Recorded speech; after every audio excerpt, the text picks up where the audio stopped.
বাংলাদেশে কথা বলা যেত না, কোরআনের মাহফিলগুলোতে বক্তাদের কথা বলতে দিত না, মাইক পর্যন্ত ফেলে দিত, বক্তাদেরকে গ্রেফতার করত, এমনকি মসজিদের মেম্বার থেকেও ইমাম এবং খতিবদেরকে ওই জালেমের বাচ্চারা কোরআনের হক কথা বলতে দিত না। কিন্তু নতুন করে যে স্বাধীনতা পেয়েছি, এই স্বাধীনতা দিয়েছে কে? ছাত্র জনতার মাধ্যমে স্বাধীনতা পেয়েছি, কিন্তু ঈমানটা পরিষ্কার করতে হবে। অনেকেই বলে যে ছাত্র জনতা আমাদেরকে স্বাধীনতা এনে দিয়েছে। খুব ভালো করে বুঝবেন, ছাত্র জনতা স্বাধীনতা এনে দিয়েছে, কিন্তু স্বাধীনতা দেওয়ার তারা কেউ নয়। ছাত্রগুলো হলো ওসিলা, মূলত স্বাধীনতা এবং সাহায্য হলো আমার আল্লাহর। খুব ভালো করে বুঝবেন, আগে ঈমান পরিষ্কার করতে হবে।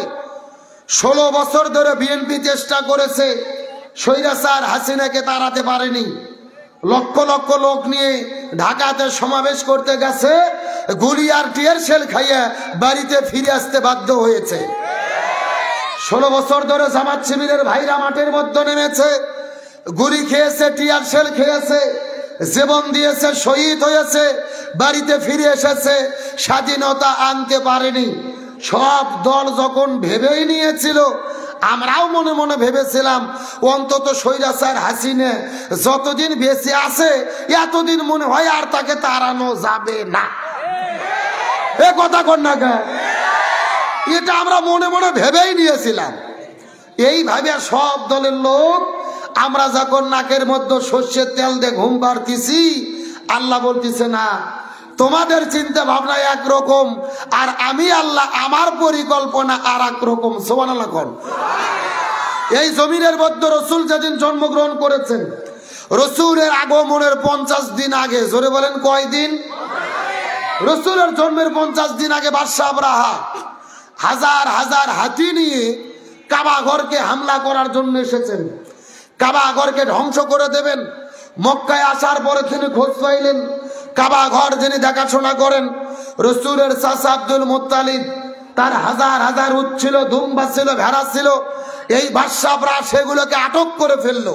তখন আব্দুল মুত্তালিবের কাছে খবর গেল, বাদশাহরা হাতি বাহিনী নিয়ে কাবা ঘর ভেঙতে এসেছে। আব্দুল মুত্তালিব কাবা ঘরের চাবি নিয়ে বাদশাহর কাছে যাওয়ার পরে বলতেছে, ও বাদশাহরা, এই যে কাবা ঘরের চাবি, আমার উদ্দুম্ব আমাকে ফেরত দাও। তুমি কাবা ঘর ভাঙবে না ধ্বংস করবে ওটা তোমার ব্যাপার, আমার উদ্দুম্ব আমাকে ফেরত দাও, যার কাবা ঘর তাই রক্ষা করবে। আল্লাহু আকবার বলেন।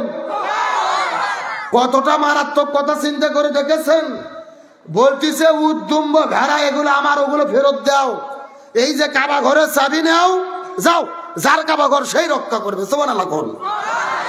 এই কথা বলার পর বাদশাহরা হাতি বাহিনী নিয়ে যখন কাবা ঘরের কাছাকাছি চলে গেলেন, কাবা ঘরের উপর আক্রমণ করবেন, আল্লাহ তাআলার হুকুমে ওই আরব সাগরের দিক থেকে লক্ষ লক্ষ আবাবিল পাখি ওরা শুরু হলো। ঝাঁকে ঝাঁকে পাখি আসলেন। আল্লাহর কোরআন বলেছেন, আলাম তারা কাইফা ফাআলা রাব্বুকা বিআসহাবিল ফিল।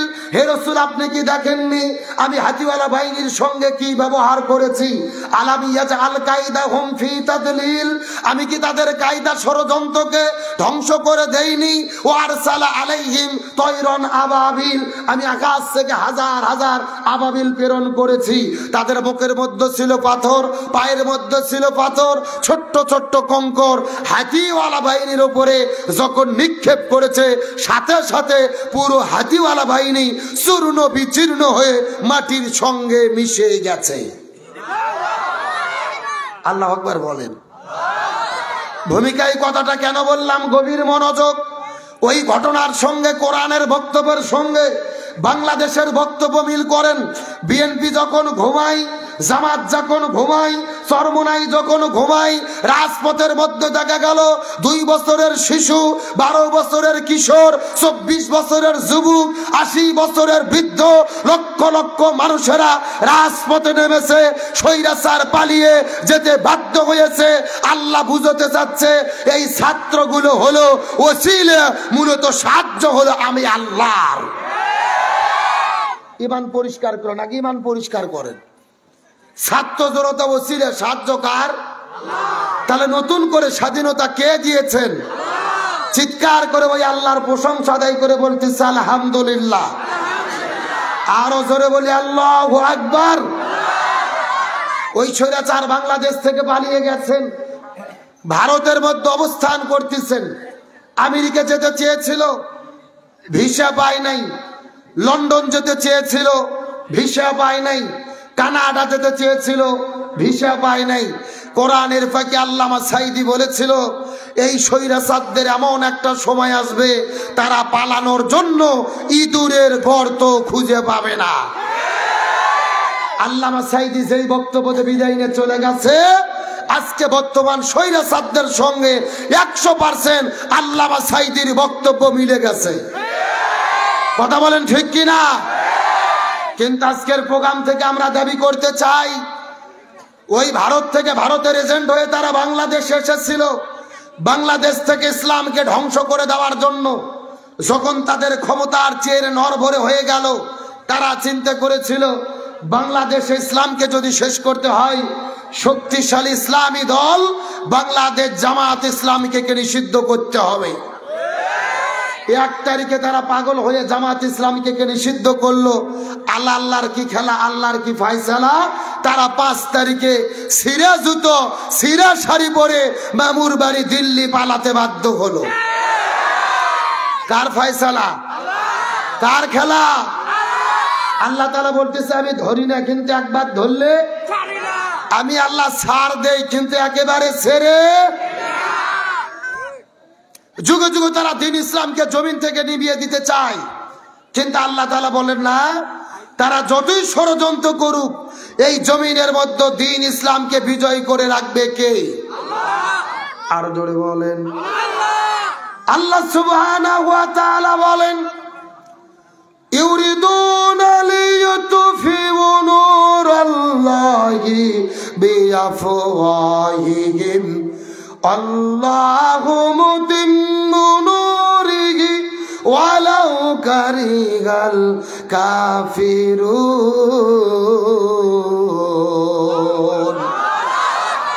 আল্লাহ তাআলা বলেন, কাফির মুশরিক কুরাইশরা জমিনের মধ্য থেকে দ্বীন ইসলামকে মুখের ফুৎকার দিয়ে জমিনের মধ্য থেকে নিভে ফেলতে চায়, কিন্তু আল্লাহ তাআলা বলেন না, তারা যতই ষড়যন্ত্র করুক এই জমিনের মধ্য থেকে দ্বীন ইসলামকে নিভে দেওয়ার ষড়যন্ত্র করুক, তারা নিভে দিতে পারবে না। এই জমিনের ভেতরে আমি আল্লাহ আমার দ্বীনকেই প্রজ্বলিত করে রাখবো। এই জমিনে কিয়ামত পর্যন্ত দ্বীন ইসলামকে প্রজ্বলিত করে রাখবে কে? আর একটু জোরে বলেন। কিন্তু আজকের প্রোগ্রামে আমাদের দাবি হলো, এই বাংলার জমিনে হাজারো ছাত্র জনতাকে তারা শহীদ করে দিয়েছে। আমার প্রিয় ভাই আবু সাঈদের বুকের মধ্যে গুলি করেছে। আবু সাঈদ বুকের বোতাম খুলে বলেছিল, আমার মনে দারুণ ঝড়, বুক পেতেছি, গুলি কর। একে একে 4টা গুলি করে আবু সাঈদকে শহীদ করলো। আমার প্রিয় ভাই মুগ্ধকে শহীদ করলো। হাজারো ছাত্র জনতার বুকের ভেতরে গুলি করে যারা শহীদ করে দিয়েছে, ওই গণহত্যার মহানায়িকা ওই স্বৈরাচার হাসিনাকে ভারত থেকে ইন্টারপোলের মাধ্যমে বাংলাদেশে আনার পরে বিচার করে প্রকাশ্য দিবালোকে জনগণের সামনে তাকে ফাঁসির দড়িতে ঝোলাতে হবে। এই মতের পক্ষে কারা কারা রাজি আছেন? দুটি হাত আল্লাহকে তুলে দেখা দেন। একজন তাকবীর দেন দেখি।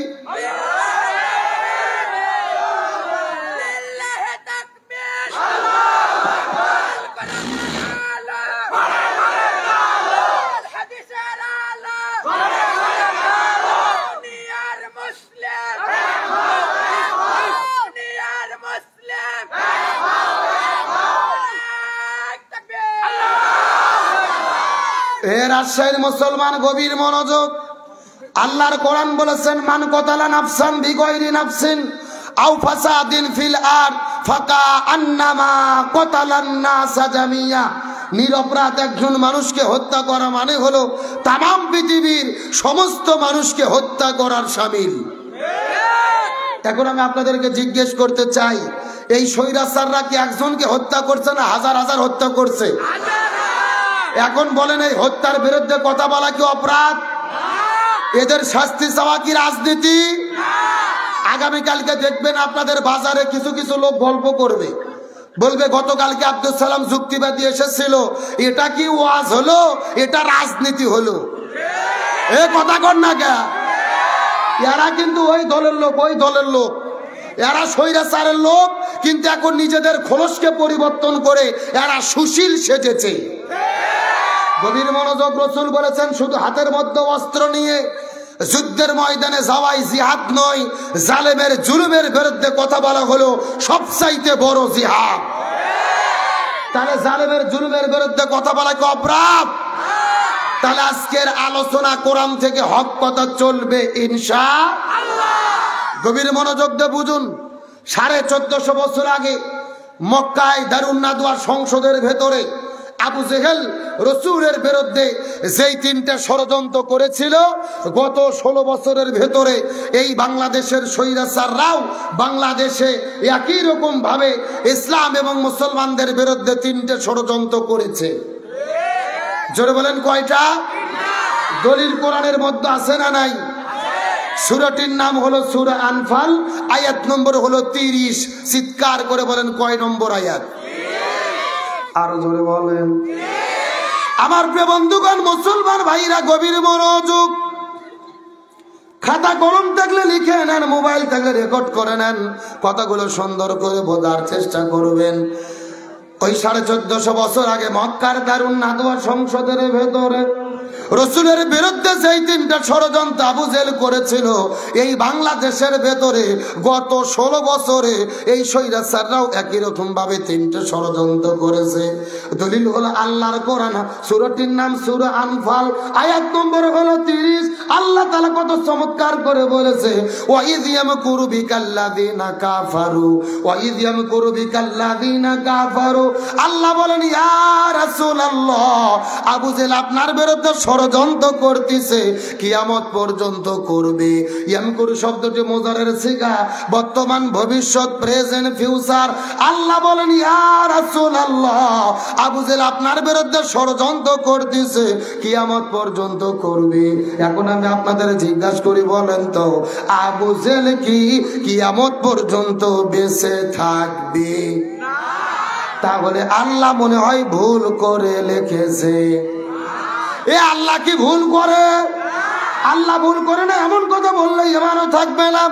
কিন্তু আল্লাহ তাআলা যদি মাকারা শব্দ দিতে পারত হয়ে যেত, কিন্তু আল্লাহ তাআলা মাকারা শব্দ না দিয়ে ইয়ামকুরু শব্দটি কেন ব্যবহার করলো? এই আয়াতের ব্যাপারে তামাম পৃথিবীর ভেতরে সমস্ত মুফাসসির কিরাম একমত পোষণ করেছেন, কিয়ামত পর্যন্ত আবু জেহেল থাকবে না। কিন্তু আবু জেহেলের নাতি পুতিরা, যোগ্য উত্তরসূরিরা কিয়ামত পর্যন্ত দেশে দেশে থাকবে। কার বক্তব্য? আসেন আমি যদি একটা কথা বানাইয়া বলি, কাশিদ আমার জিহ্বা কাটে নেবেন, আমার কোনো আপত্তি নেই। তবে আমি কোরআন থেকে দলিল দিয়ে যদি কথা বলি, আর আপনারা যদি নিজেদেরকে মুসলমান বলে দাবি করেন, তাহলে আপনারা মেনে নিতে বাধ্য। এ রাষ্ট্রের মুসলমান গভীর মনোযোগ। আল্লাহ তাআলা বলেন কিয়ামত পর্যন্ত জমিনের ভেতরে আবু জেহেলের বংশধররা থাকবে। রাসূল ডাকতে বলেন আল্লাহ, আমরা আবু জেহেলদেরকে চিনতে পারবো কেমনে? আল্লাহ বলে ইয়া রাসূলুল্লাহ, কিয়ামত পর্যন্ত আবু জেহেল যারা হবে তারা সব সময় কাজ করবে 3টা। জোরে বলেন কয়টা? আরো জোরে। আবু জেহেল সব সময় 3টা কাজ করবে। তার মধ্যে প্রথম নম্বর কাজ হলো, এই দেশের মধ্যে যারা কোরআনের হক কথা বলবে, কোরআনের সত্য কথা বলবে, এই জমিনের মধ্যে দিন কায়েমের কথা বলবে, ইসলামী আন্দোলনের কথা বলবে, প্রথম নম্বর কাজ হলো এই জমিনের ভেতরে যারা কোরআনের হক কথা বলবে, লিইউসবিতুকা, তাদেরকে তারা জেলের ভেতরে বন্দী করবে। এখন আমি আপনাদেরকে জিজ্ঞাসা করি, বলেন তো দেখি, গত 16 বছরের ভেতরে এই দেশের মধ্যে আলেমদেরকে বন্দী করা হয়েছে নাকি হয় নাই? আরো জোরে বলেন। আমার প্রিয় ভাই মুফতি আমির হামজা শাইখুল হাদিস আল্লামা মামুনুল হক শিশু বক্তা নামে পরিচিত, রফিকুল ইসলাম মাদানী, মুফতি জসিমউদ্দিন রহমানী, ওই যে কোরআনের পাখি আল্লামা দিলওয়ার হোসেন সাইদি অর্ধশত বছর ধরে এই জমিনের মধ্যে যিনি কোরআনের আলোচনা করেছে, যার আলোচনা শোনার পরে হাজারো মানুষ কালেমা পড়ে পড়ে মুসলমান হয়ে গেল, যেই মানুষটা কাবা ঘরের মধ্যে ঢুকে নামাজ পড়ানোর অনুমতি পাইল, যেই মানুষটাকে বুকের মধ্যে জোরে ধরে কাবা শরীফের ইমাম শাইখ আব্দুর রহমান সুদাইসি বুকের মধ্যে জোরে ধরে কপালের মধ্যে চুমু খাইল, ওই মানুষটাকে 13 বছর ধরে জেলের মধ্যে বন্দী রাখার পরে, জেল থেকে বের করার পরে হসপিটালের মধ্যে ঢুকাইয়া ইনজেকশনের সিরিজের ভেতরে বিষ ঢুকাইয়া আল্লামা সাইদির শরীরের মধ্যে বিষ প্রয়োগ করে ওই কোরআনের পাখিকে তারা পরিকল্পিতভাবে মৃত্যুর দিকে ঠেলে দিয়েছে। আরো জোরে বলেন। ওই কোরআনের পাখি আল্লামা সাইদিকে 13 বছর ধরে জেলের মধ্যে বন্দী রাখার পরে, জেল থেকে বের করে হসপিটালের মধ্যে নিয়ে যাওয়ার পরে যেই ডাক্তারকে চিকিৎসা করার দায়িত্ব দিয়েছিল তার নাম হলেন ডাক্তার মোস্তফা জামান। এই ডাক্তার কোন ডাক্তার? যেই ডাক্তার 2013 সালে শাহবাগের গণজাগরণ মঞ্চে দাঁড়িয়ে স্লোগান দিয়েছিল, সতে সাইদি তুই রাজাকার, তুই রাজাকার, রাজাকারের ফাঁসি চাই। আল্লামা সাইদিকে যে বলল রাজাকার, তাকে দিল চিকিৎসা করার দায়িত্ব। আমাদের বগুড়ার ভাষায় বলে শিয়ালের কাছে ছাগল বাগি। আরো জোরে বলেন। ওই হসপিটালের 2টা নার্স বলেছে আল্লামা সাইদির শরীরের মধ্যে যখন ইনজেকশন পুশ করেছে তার কিছুক্ষণ পরে আল্লামা সাইদি মৃত্যুর দিকে ঢলে পড়েছে। তার মানে বোঝা গেল আল্লামা সাইদির মৃত্যু কোনো স্বাভাবিক মৃত্যু ছিল না, এটা হলো পরিকল্পিত হত্যাকাণ্ড। সুতরাং আজকের প্রোগ্রাম থেকে বর্তমান সরকারকে বলবো, ওই কোরআনের পাখি আল্লামা সাইদিকে পরিকল্পিতভাবে যারা মৃত্যুর দিকে ঠেলে দিয়েছে এদের প্রত্যেককেই বিচার করে ফাঁসির দড়িতে ঝুলাতে হবে। তাহলে চিৎকার করে বলেন আবু জেল্লা কয়টা কাজ করবে? আর ধরে বলেন। আমার প্রিয় বন্ধুগণ, মুসলমান ভাইরা গভীর মনোযোগ। আবু জেল্লা 3টা কাজ করবে। প্রথম নম্বর কাজ হলো এই জমিনের মধ্যে যারা কোরআনের হক কথা বলবে তাদেরকেই তারা জেলখানার মধ্যে বন্দী করবে। 2 নম্বর কাজ হলো আলেমদেরকে জেলে বন্দী করার পরে তাদেরকে যদি দিনের পথ থেকে ফিরানো না যায়, ইসলামের পথ থেকে ফিরানো না যায়, কোরআনের পথ থেকে ফিরানো না যায়, 2 নম্বর কাজ হলো লিয়াকতুলুকা, প্রয়োজনে তারা তাদেরকে হত্যা করে বিদায় করে দেবে। এই বাংলাদেশে গত 16 বছরের দিকে লক্ষ্য করে দেখেন, আমাদের নাকি মৌলানা মতিউর রহমান নিজামী, আলী হাসান মোহাম্মদ মুজাহিদ, তারপর আব্দুল কাদের মোল্লা, মীর কাসেম আলী মিঠু ভাই সহ বিএনপির নেতা সালাউদ্দিন কাদের শাখা চৌধুরী, এই নেতাদেরকে মিথ্যা মামলা দিয়ে রায় দিয়ে ফাঁসির দড়ির মধ্যে ঝুলাইয়া এই জমিনের মধ্যে তাকে বিদায় করে দিয়েছে। এই মানুষদের কোনো দোষ ছিল না, কোনো অপরাধ ছিল না। এদের অপরাধ হলো একটা, এই জমিনের ভেতরে তারা কোরআনের রাষ্ট্র গঠনের কথা বলেছিল। বলেন আর কি কোন অপরাধ আছে? এই জন্য 1 নম্বর তারা বন্দী করবে, 2 নম্বর হত্যা করে জমিন থেকে বিদায় করে দেবে, আর 3 নম্বর কাজ হলো এই জমিনের মধ্যে যেই মানুষদের জনপ্রিয়তা বেড়ে যাবে, যাদের মাহফিলে হাজার হাজার মানুষের উপস্থিতি করবে, যাদের মাহফিলে লক্ষ লক্ষ যুবকেরা দৌড়ে দৌড়ে যাবে, ওই জনপ্রিয় মানুষদেরকে এই দেশের মধ্যে তারা থাকতে দেবে না।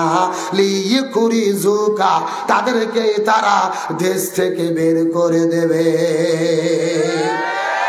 এই বাংলাদেশে গত 16 বছরের মধ্যে লক্ষ্য করে দেখেন, শহীদ আল্লামা দিলওয়ার হোসেন সাইদির পরে এই বাংলাদেশে যিনি জনপ্রিয়তা অর্জন করেছিল আমাদের প্রিয় ভাই ডক্টর মিজানুর রহমান আল আজহারি। ওই আজহারিকে তারা দেশের মধ্যে থাকতে দিল না, তাকেও বাংলাদেশ থেকে বের করে মালয়েশিয়া যাইতে বাধ্য করা হলো। এই জন্য আবু জেল্লা 3টা কাজ করবে। 1 নম্বর জেলে বন্দি করবে, 2 নম্বর হত্যা করবে, 3 নম্বর দেশ থেকে বের করে দেবে। এখন আমি আপনাদেরকে জিজ্ঞাসা করি, বলেন তো রাজশাহীর মুসলমান গত 16 বছরের ভেতরে এই 3টা কাজ স্বৈরাচার হাসিনারা করছে নাকি করে নাই? বলেন করছে নাকি করে নাই?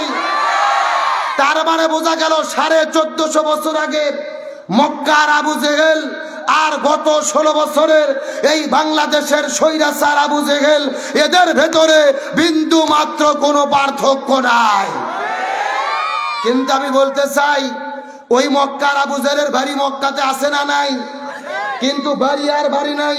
এই যে আমার প্রিয় বাপজান হজ করতে গেছেন, আবু জেহেলের বাড়িকে আল্লাহ বানাইছে ইন্টারন্যাশনাল পায়খানা। এ কথা কর না কে?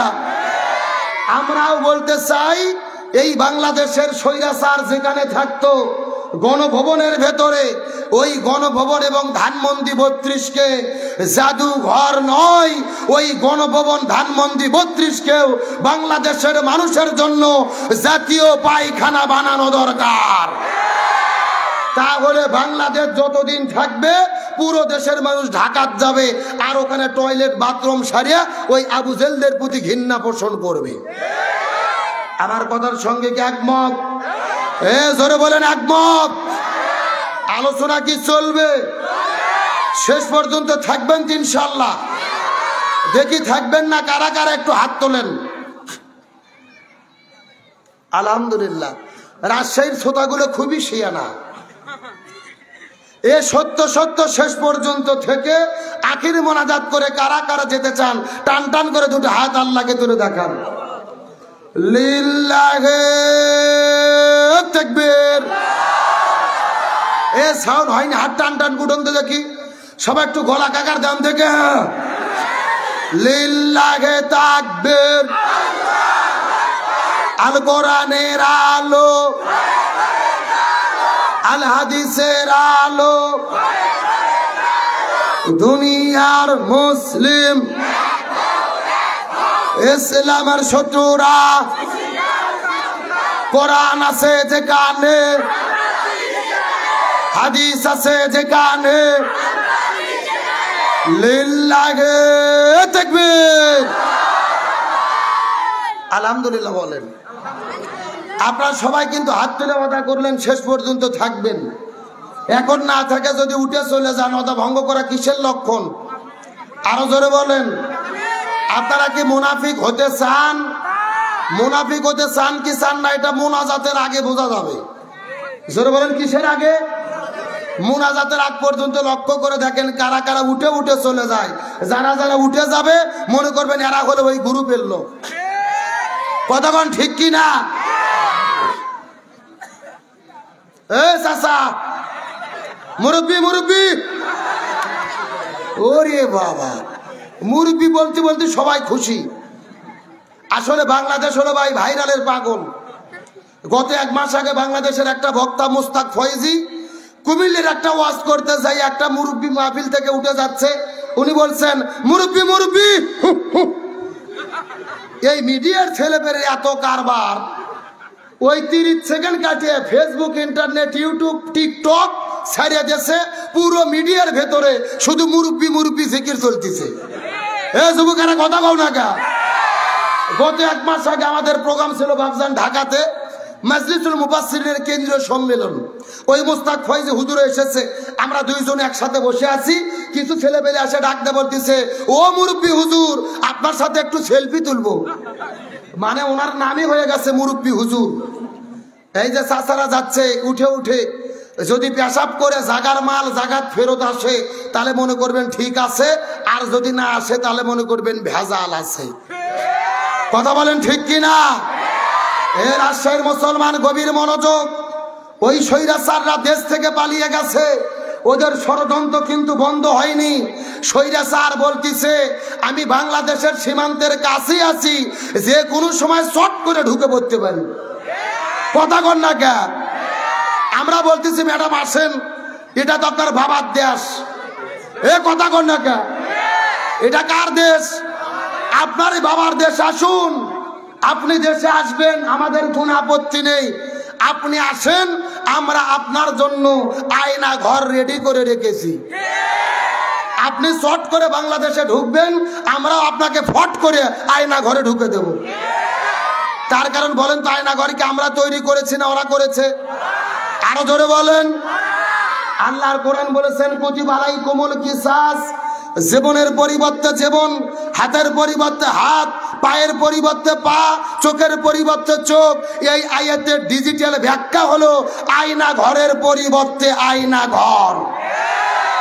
ওরা আয়না ঘর তৈরি করেছে, ওদেরকে জেলখানায় জামাই আদর করলে হবে না, ওদেরকেও আয়না ঘরে ঢুকলে তারপরে ঠেলা বুঝতে পারবে। আসেন আজকের সংক্ষিপ্ত সময়ে আলোচনার সাবজেক্ট হলো বাংলাদেশ স্বাধীনতার 54 বছর পার হয়ে গেল। এক দল এসেছে, আর এক দল চলে গেছে, আর এক দল এসেছে, আর এক দল চলে গেছে। আমরা শান্তি চেয়েছি, শান্তি পাইনি। 1947 সালে বাংলাদেশ এই উপমহাদেশ স্বাধীন করেছি ব্রিটিশদের কাছ থেকে। স্বাধীনতার আশায় আমরা স্বাধীনতা পাইনি, শান্তি পাইনি। 71 দেশ স্বাধীনতা করলাম, স্বাধীন করেছি শান্তি পাওয়ার জন্য, দেশের মধ্যে শান্তি পাইনি। আবার 24 দেশ স্বাধীন করলাম শান্তির আশায়, এখনো শান্তি পেলাম। আজকের আলোচনার সাবজেক্ট হলো বর্তমানে বাংলাদেশে শান্তির প্রতিষ্ঠায় আমাদের করণীয় কি। জানার দরকার আছে না নাই? ওই হরিণের কিচ্ছা, বাঘের কিচ্ছা জীবনে বহু শুনেছেন। বর্তমান প্রেক্ষাপটে বাংলাদেশে শান্তি কায়েমের জন্য কি দরকার জানার দরকার আছে না নাই? এ রাষ্ট্রের মুসলমান গভীর মনোযোগ। আমার নবীজি জমিনের মধ্যে শান্তি কায়েম করার জন্য 17 বছর বয়সের ভেতরে এই জমিনের ভেতরে আমার নবীজি একটা দল গঠন করেছিল, যেই দলের নাম হলো হিলফুল ফুজুল। কি নাম বললাম? কথাটা সুন্দর করে বোঝার চেষ্টা করবেন। আমার নবীজি জমিনের ভেতরে হিলফুল ফুজুল নামক সংগঠন তৈরি করলো এই জমিনের মধ্যে শান্তি কায়েম করার জন্য। 17 বছর থেকে শুরু করে 40 বছর পর্যন্ত নবীজি চেষ্টা করলো। 17 বছর থেকে শুরু করে 40 বছর পর্যন্ত নবীজি 23 বছর ধরে চেষ্টা করেছে, কিন্তু আমাদের নবীজি এই জমিনের ভেতরে শান্তি প্রতিষ্ঠা করতে পারলো। এ গভীর মনোযোগ দিয়ে মাথার মধ্যে ঢুকানোর চেষ্টা করেন। নবীজি 23 বছর ধরে চেষ্টা করলেন, কিন্তু জমিনের মধ্যে শান্তি কায়েম করতে পারলেন না। নবীজির বয়স যখন 40 বছর হয়ে গেল, নবীজির উপরে আল্লাহ যখন কোরআন নাজিল করলো, এই কোরআনটা নবী জমিনের মধ্যে কায়েম করলো। 40 বছর থেকে শুরু করে 63 বছর বয়স পর্যন্ত নবীজি চেষ্টা করলো এই কোরআনটা কায়েম করার কারণে এই জমিনের মধ্যে শান্তি কায়েম হয়ে গেল। নবীজির জীবনটা 2 ভাগে ভাগ করেন। নবুয়ত পাওয়ার আগের হলো 23 বছর, আর পরের হলো 23 বছর। পরের 23 বছরে নবীজি শান্তি কায়েম করতে পেরেছে, কিন্তু আগের 23 বছরে শান্তি কায়েম করতে পারেনি। তার কারণ হলো আগের 23 বছরের ভেতরে নবীজির দল ছিল, কিন্তু দলের সংবিধান আল্লাহর কোরআন ছিল না। এর রাষ্ট্রের মুসলমান, আমার কথা কি বোঝা যায়? গভীর মনোযোগ দিয়ে ভালো করে বুঝবেন। আপনার মতো আমার মতো 2 টাকার হুজুর নয়, এলাকার ছুটকে ফাটকে তেল তেলা গোয়েন্দার নেতা নয়। স্বয়ং নবী 23 বছর ধরে চেষ্টা করেছে এই জমিনে শান্তি কায়েমের জন্য। নবীজির দল শান্তি কায়েম করতে পারেনি। 40 বছর থেকে 63 নবী শান্তি কায়েম করতে পেরেছে। এর কারণ হলো নবুয়ত পাওয়ার আগে 23 বছরে নবীজির দল ছিল, কিন্তু দলের সংবিধান আল্লাহর কোরআন ছিল। তার মানে বোঝা যাচ্ছে বাংলাদেশেও যদি আমরা কোনো দলের মাধ্যমে শান্তি কায়েম করতে চাই, ওই দলের দ্বারা শান্তি কায়েম হবে না যেই দল আল্লাহর কোরআন দিয়ে চলে না। এই জন্য শান্তি যদি পেতে চাই আমাদের কিসের দরকার? আর জোরে বলেন। আল্লাহ রাব্বুল আলামিন বলেন, ওয়ামান আরাদা আন যিকরি ফাইন্না লাহু মাঈশাতান দানকা ওয়া নাহশুরুহু ইয়াওমাল কিয়ামাতি আমা।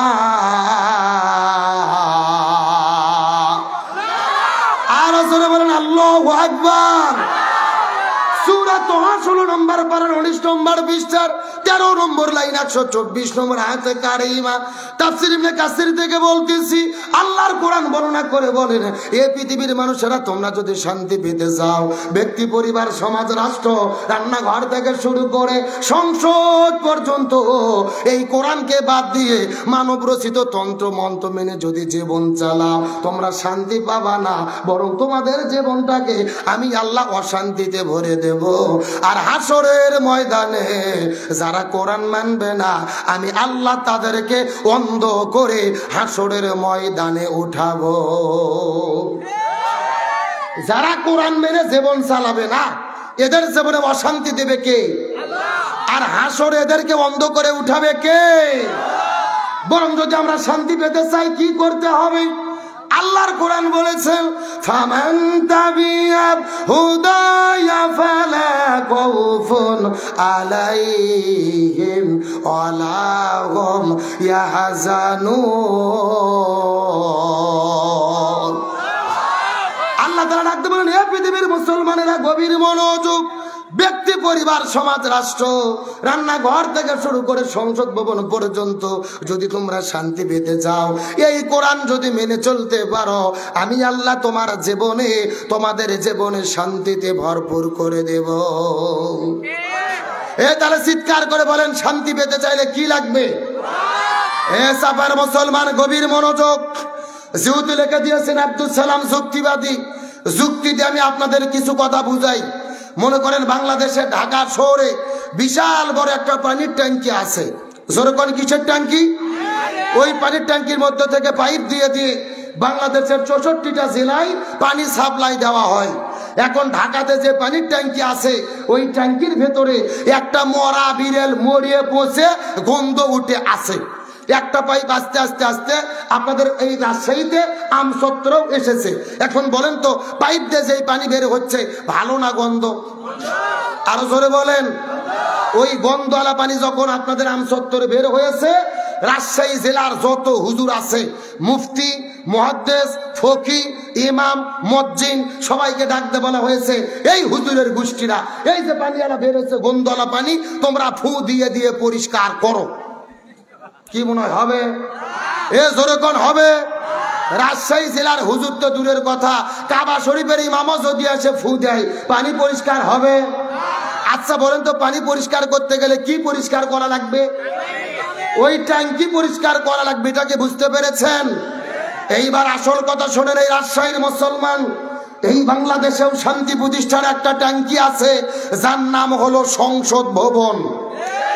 আর ওই সংসদ ভবনের ভেতর থেকে বাবার আইন, চাচার আইন, দাদার আইন, স্বামীর আইন, খালার আইন, ফুপুর আইন, কার্ল মার্ক্সের আইন, লেনিনের আইন, পুতিনের আইন, সক্রেটিসের আইন, প্লেটোর আইন, ভারতের আইন, ব্রিটিশের আইন, আর ওই টাকলা ডক্টর কামালের আইন, মানব রচিত তন্ত্র মন্ত্রকে জুটো এবং ঝাঁটা পিটা করে সংসদ থেকে বের করে দিয়ে যতদিন না পর্যন্ত এই কোরআন দিয়ে বাংলাদেশ পরিচালিত হবে, ততদিন পর্যন্ত এই জমিনের ভেতরে শান্তি আসতে পারে না, পারে না, পারে না। সুতরাং বাংলাদেশের শান্তি কায়েমের জন্য এই কোরআন দিয়ে বাংলাদেশ চলুক, এটাকে আপনারা চান? কারা কারা চান? দুটি হাত আল্লাহকে তুলে দেখা দেন।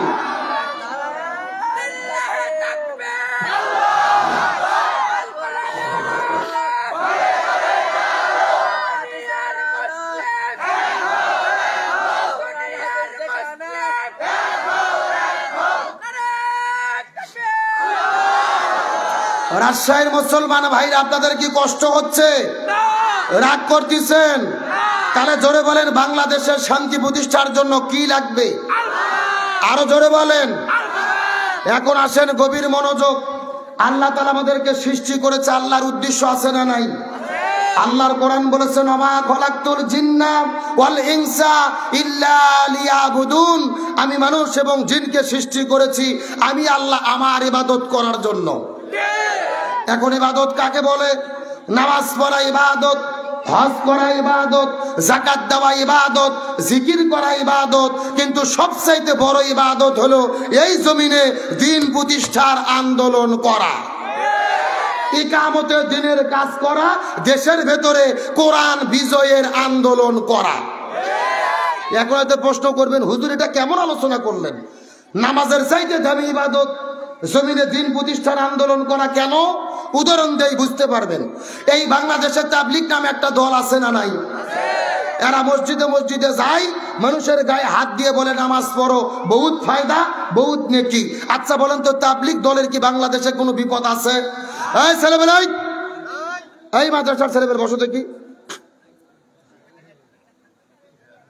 না, এই মাদ্রাসার ছেলেবেলে যেমন ভালো তেমন খারাপ।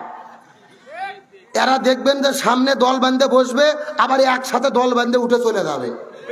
এখন সামনে থেকে 10 জন যদি একসাথে যায়, মাহফিল থাকবে? খবরদার, ওটার কোনো সুযোগ।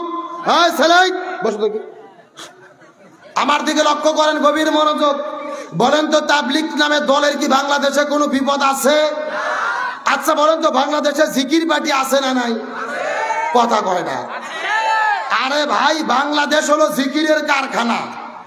এই বাংলাদেশে যত তরিকার জিকির চলে, এত তরিকার জিকির পৃথিবীর কোনো দেশত নাই। যেই রকম পীর ওই রকম জিকির, আছে না নাই? আমি কি 2-1টা বলবো? আল্লাহর ওলি খাজা বাবা, বিশ্বের ওলি খাজা বাবা, ফরিদপুরের কেবলা জান, তোমার জন্য কান্দে বাবা, লক্ষ জাকের আউয়াল। এ কথা কন। 2 কান্দর 2 ফেরেশতা আছে না নাই? 2 ফেরেশতা কলম বার করে শুধু দাঁত দেখে কামড়াচ্ছে। আল্লাহ বলছে, কে ফেরেশতা তোরা কলম দাঁত দেখে কামড়াও কেন? ফেরেশতারা বলতেছে, আল্লাহ আমরা তো বুঝতে পারিনি, লিখবো কি? কে রে, কোরআন হাদিসে হো হা হোকামুকি কোতাকুতি কোনো জিকির আছে? এইরকম ভণ্ড আছে না নাই? আরো জোরে কোন। আবার কি কায়দায় গান বলে, পানি গড়গড়াইয়া পড়তাছে, বাবা আমায় ডাকতাছে। পানি গড়গড়াইয়া পড়তাছে, বাবা আমায় ডাকতাছে। আইরে মানিক আমার বুকে আয়, বুকের মধ্যে আছে প্রাণ, তার ভেতরে মেশিন গান। ভান্ডারি বাবা আমায় পাগল করেছে। কত মারাত্মক গান দেখেন, বলতেছে পানি গড় গড় করে পড়তেছে, বাবা আমায় ডাকতেছে। এখন বলেন তো, বাবার পানি পড়ার সাথে যদি মুরিদের ডাকার সম্পর্ক হয়, আর মুরিদ যদি মহিলা মুরিদ হয়, লক্ষণ ভালো না খারাপ? এ কথা কর না কে? আমার তো মনে বলে এই বাটপারদের কোন দিক দিয়ে পানি বের হয়, এদের লুঙ্গি খুলে পরীক্ষা করে দেখা দরকার। এইরকম ভণ্ড বাংলাদেশের মধ্যে আছে না নাই? এ রাষ্ট্রের মুসলমান, গভীর মনোযোগ। এই বাংলাদেশের মধ্যে একটা জেলা আছে, যেই জেলার নাম হলো কুষ্টিয়া জেলা। জোরে বলেন, নাম কি?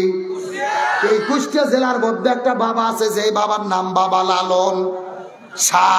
এই লালন শাহর দরবারে গত 4 বছর আগে গেছে পরিভ্রমণ করতে। ওই জায়গার মধ্যে যার পরে লক্ষ্য করে দেখি একটা পাগলের মতো লোক বসে আছে, যার মাথার মধ্যে হলো জট, পরনে পরে আছে চট, আর শরীরে পাঠার মতো গন্ধ, কাজ দিয়ে যাওয়া যায় না। শরীরের পশম গুলো কাটে না, দাড়ি আর মোজ গুলো বড় হয়ে গেছে, বগলের পশম গুলো বড় হতে হতে মাটির থেকে যাবে অবস্থা। মনে মনে ভাবলাম, সুন্দরবনের যে অবস্থা, বান্দরবনের খবর আল্লাহ ভালো জানে। এ কথা কোন। আমি কিছুক্ষণ পরে লক্ষ্য করে দেখলাম, কথিত আল্লাহর ওলির কাছে যাইয়া কিছু মহিলা মানুষ যাওয়ার পরে তার গাও টিপাটিপি করতেছে। এখন আমি আপনাদেরকে জিজ্ঞাসা করি, বলেন তো, মিয়া মানুষ যদি ছেলে মানুষের গায়ে হাত দেয়, ওই ছেলে মানুষ কি ঠিক থাকতে পারবে? সব জায়গা যদি ঠিক থাকে, অন্তত একটা জায়গা ঠিক থাকবে না, যদি সে হিজড়া না হয়। এ যুবকেরা কথা বলো। আমি ডাকতে বলে, মেয়ে পাগল মহিলারা, তোমরা কেন বাবার গাও ধরে টিপাটিপি করতেছ? তোমাদের কারণ জানতে চাই। মেয়ে করে ডাকতে বলে, হুজুর এটা পাগল নয়, এইটা হলো আল্লাহর ওলি। কিসের ওলি? পরীক্ষা করে দেখার দরকার আছে না না? আমি কিছুক্ষণ পরে লক্ষ্য করে দেখলাম, এই কথিত আল্লাহর ওলিটা পেশাব করার জন্য আস্তে করে চলে গেল। আমিও তার পেছনে পেছনে গেলাম। যাওয়ার পরে লক্ষ্য করে দেখি, বাবা পেশাব করেছে, কিন্তু পেশাব করার পরে পানি ব্যবহার করে। লক্ষণ ভালো না খারাপ?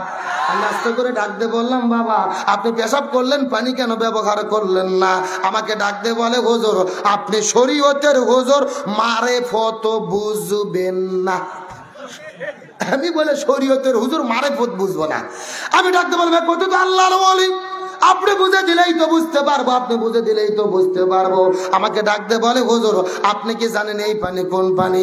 আমি বললাম, এই পানি কোন পানি? বলে নবীর নাতি ইমাম হোসাইন কারবালার প্রান্তরে পানি পানি বলে চিৎকার করে শহীদ হয়ে বিদায় নিয়ে চলে গেছে। একটা ফোঁটা পানি নবীর নাতিকে দেওয়া হয় নাই। যেই পানি ব্যাগেরে নবীর নাতি ইমাম হোসাইন ওই কারবালার প্রান্তরে শহীদ হয়ে গেল রে, আমি ওই পানি আমার এই জায়গায় ঠেকাবো না। ফতুয়া কি বুঝতে পারছেন? আমি তখন ডাকতে বললাম, হে কত তো আল্লাহর ওলি, নবীর নাতি ইমাম হোসাইন কারবালার প্রান্তরে পানি না পাওয়ার কারণে আপনি যদি সামনের জায়গায় পানি না ঠেকান, আমার কথা হলো আপনি পায়খানা করার পরে পেছনেও পানি ঠেকাতে পারবেন না। এ কথা কোন? এরা কিন্তু জাতে মাতাল, কিন্তু তালে ঠিক। জাতে মাতাল, শীতের দিনে পেশাব করে সামনে পানি ব্যবহার করে না, কিন্তু বলেন তো দেখি পায়খানা করে পেছনে পানি ব্যবহার করে কি করে না? করে না। মানে পায়খানা করে যদি পেছনে পানি ব্যবহার না করে, আমরা হুজুররা তো দূরের কথা, ওর বইও ঝাঁটা পিটা করে ঘর থেকে বের করে দেবে। বলবে যে তুই পীরগিরি করবু, বেড়ে যায় কর, দয়া করে এক খেতা নষ্ট করিস না। এইরকম ভণ্ড জমিনের মধ্যে আছে না নাই? মাঝে মধ্যে গান গায়, কি রমান কাতিবিন রোজগার সরের দিন মওলার কাছে যদি করে অভিযোগ, আমি বলবো দুনিয়ায় ছিলাম ন্যাংটা বাবার লোক। কি বাবা? হাসার জন্য বলি না, আমার দিকে তাকান বাবজান। গত 4 বছর আগে মাহফিলে গেছি চাঁদপুর জেলা মতলব থানা। ওখানে যাওয়ার পরে কিছু লোক আমাকে বলছে, হুজুর আমাদের এখানে ন্যাংটা বাবা আছে, হুজুর দেখতে যাবেন? আমি বললাম, দেখা তো যায় না, জোর করে নিয়ে গেছে। যাই দেখি বাবার অবস্থা একেবারে পাও থেকে শুরু করে মাথা পর্যন্ত সফান সফা। কথা কি বোঝা যায়? মানে অফিস আদালত স্টেশন সব বের করা। আমি আস্তে করে যে দেখার পরে বলতেছে নাউজুবিল্লাহ। একটা মুরিদ বলতেছে, নাউজুবিল্লাহ বলবেন না হুজুর, বাবার ভেতরে মাল আছে হুজুর। কি আছে? আমি বললাম, কে রে পাগলা, জি মাল দেখা যাচ্ছে মাল তো সবার মধ্যে আছে। এ কথা কর না কে? আমার তো মনে বলে সিটারদেরকে জুটো পিটা করে গ্যাস ছাড়া করা দরকার। কিন্তু এবার আসল কথা শোনেন, আসল কথা। এইরকম জিকির নিয়ে যারা বাংলাদেশে পড়ে আছে, বলেন তো এদের কি কোনো বিপদ বাংলাদেশে আছে? যারা রোজার দাওয়াত দেয়, এদের কোনো বিপদ আছে? 36 বার করে হজ করতেছে, এদেরকে কোনো বিপদ বাংলাদেশে আছে? তাহলে বাংলাদেশে কারা বিপদে পড়েছে? এই জমিনের ভেতরে যারা কোরআনের রাষ্ট্র গঠনের কথা বলেছে। তার মানে বোঝা গেল, নামাজের দাওয়াত দিলে বিপদ হয় না, হজের দাওয়াত দিলে বিপদ হয় না, জিকিরের কথা বললে বিপদ হয় না, 36 বার হজ করলে বিপদ হয় না, রোজার কথা বললে বিপদ হয় না। বিপদ বেশি হয় এই জমিনের ভেতরে দিন প্রতিষ্ঠার আন্দোলন করলে। আর এই জন্যই আল্লাহ বলতেছে, নামাজ, রোজা, হজ, যাকাত, জিকির সবচাইতে আল্লাহর কাছে দামি ইবাদত হলো এই জমিনে দিন প্রতিষ্ঠার আন্দোলন করা। গভীর মনোযোগ দিয়ে ভালো করে বুঝবেন। আমার নবীজি রমজান মাসে 16 দিন রোজা থেকেছে। জোরে বলেন কয় দিন? 16 দিন রোজা রাখার পরে 17ই রমজান আমার নবীজি খেজুর খাইলেন, পানি খাইলেন। সকালবেলা রোজাটা ভেঙে ফেললেন, সাহাবীদেরকে বললেন তোমরাও খেজুর খাও, তোমরাও পানি খাও, রোজাটা ভেঙে ফেলো। সাহাবীরা বলতেছে, ইয়া রাসূলুল্লাহ, এটা কেমন কথা? একটা রোজার এত দাম, ইচ্ছা করে কেউ যদি একটা রোজা ছেড়ে দেয় লাগাতার 60টা রোজা রাখতে হবে, আবার যদি একটা রোজা ছেড়ে দেয় আবার 60টা রোজা রাখতে হবে। আর আপনি রোজা ছাড়তে বললেন কেন? রাসূল বলে, বেশি বোঝার চেষ্টা করো না। ওয়ামা আতাকুমুর রাসূলু ফাখুযুহু ওয়ামা নাহাকুম আনহু ফান্তাহু। আমি নবী যা বলি তা তোমরা করো, যা করতে নিষেধ করি তা থেকে দূরে থাকো। খেজুর খাও, পানি খাও, শরীরে শক্তি অর্জন করো। কারণ হলো আবু জেহেল মদিনা আক্রমণ করেছে, আর বসে থাকা যাবে না। এখন বাতিলের মোকাবেলা করতে হবে। কি বুঝলেন? রোজা ইবাদত, কিন্তু রোজার চাইতে দামি ইবাদত হলো এই জমিনে দিন প্রতিষ্ঠার জন্য জালেমের জুলুমের মোকাবেলা করা। এ রাষ্ট্রের মুসলমান গভীর মনোযোগ দিয়ে কথাগুলো বোঝার চেষ্টা করবেন। আমার নবীজির চাচা হযরত হানজালা রাদিয়াল্লাহু তাআলা জোরে বলেন কি নাম বললাম? গভীর মনোযোগ দিয়ে কথাগুলো ভালো করে বোঝার চেষ্টা করবেন।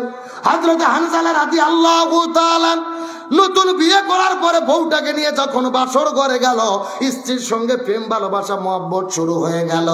স্ত্রীর সঙ্গে প্রেম ভালোবাসা মহব্বত করেছে, গোসলটা ফরজ হয়ে গেল। বাইরে থেকে গভীর রজনীর ভেতরে কে যেন ডাক দে বলে, কুতিলা মোহাম্মদ, কুতিলা মোহাম্মদ। উদের প্রান্তরে যুদ্ধ শুরু হয়ে গেছে। মুসলমানদের নবী রাসূল করিম সাল্লাল্লাহু আলাইহি ওয়াসাল্লাম, মুসলমানদের নবী মুহাম্মদ শহীদ হয়ে গেল।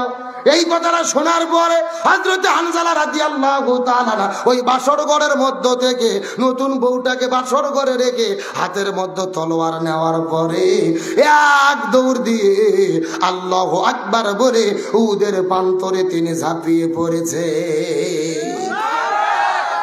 এ মুসলমান ভাইরা গভীর মনোযোগ দিয়ে বোঝার চেষ্টা করবেন।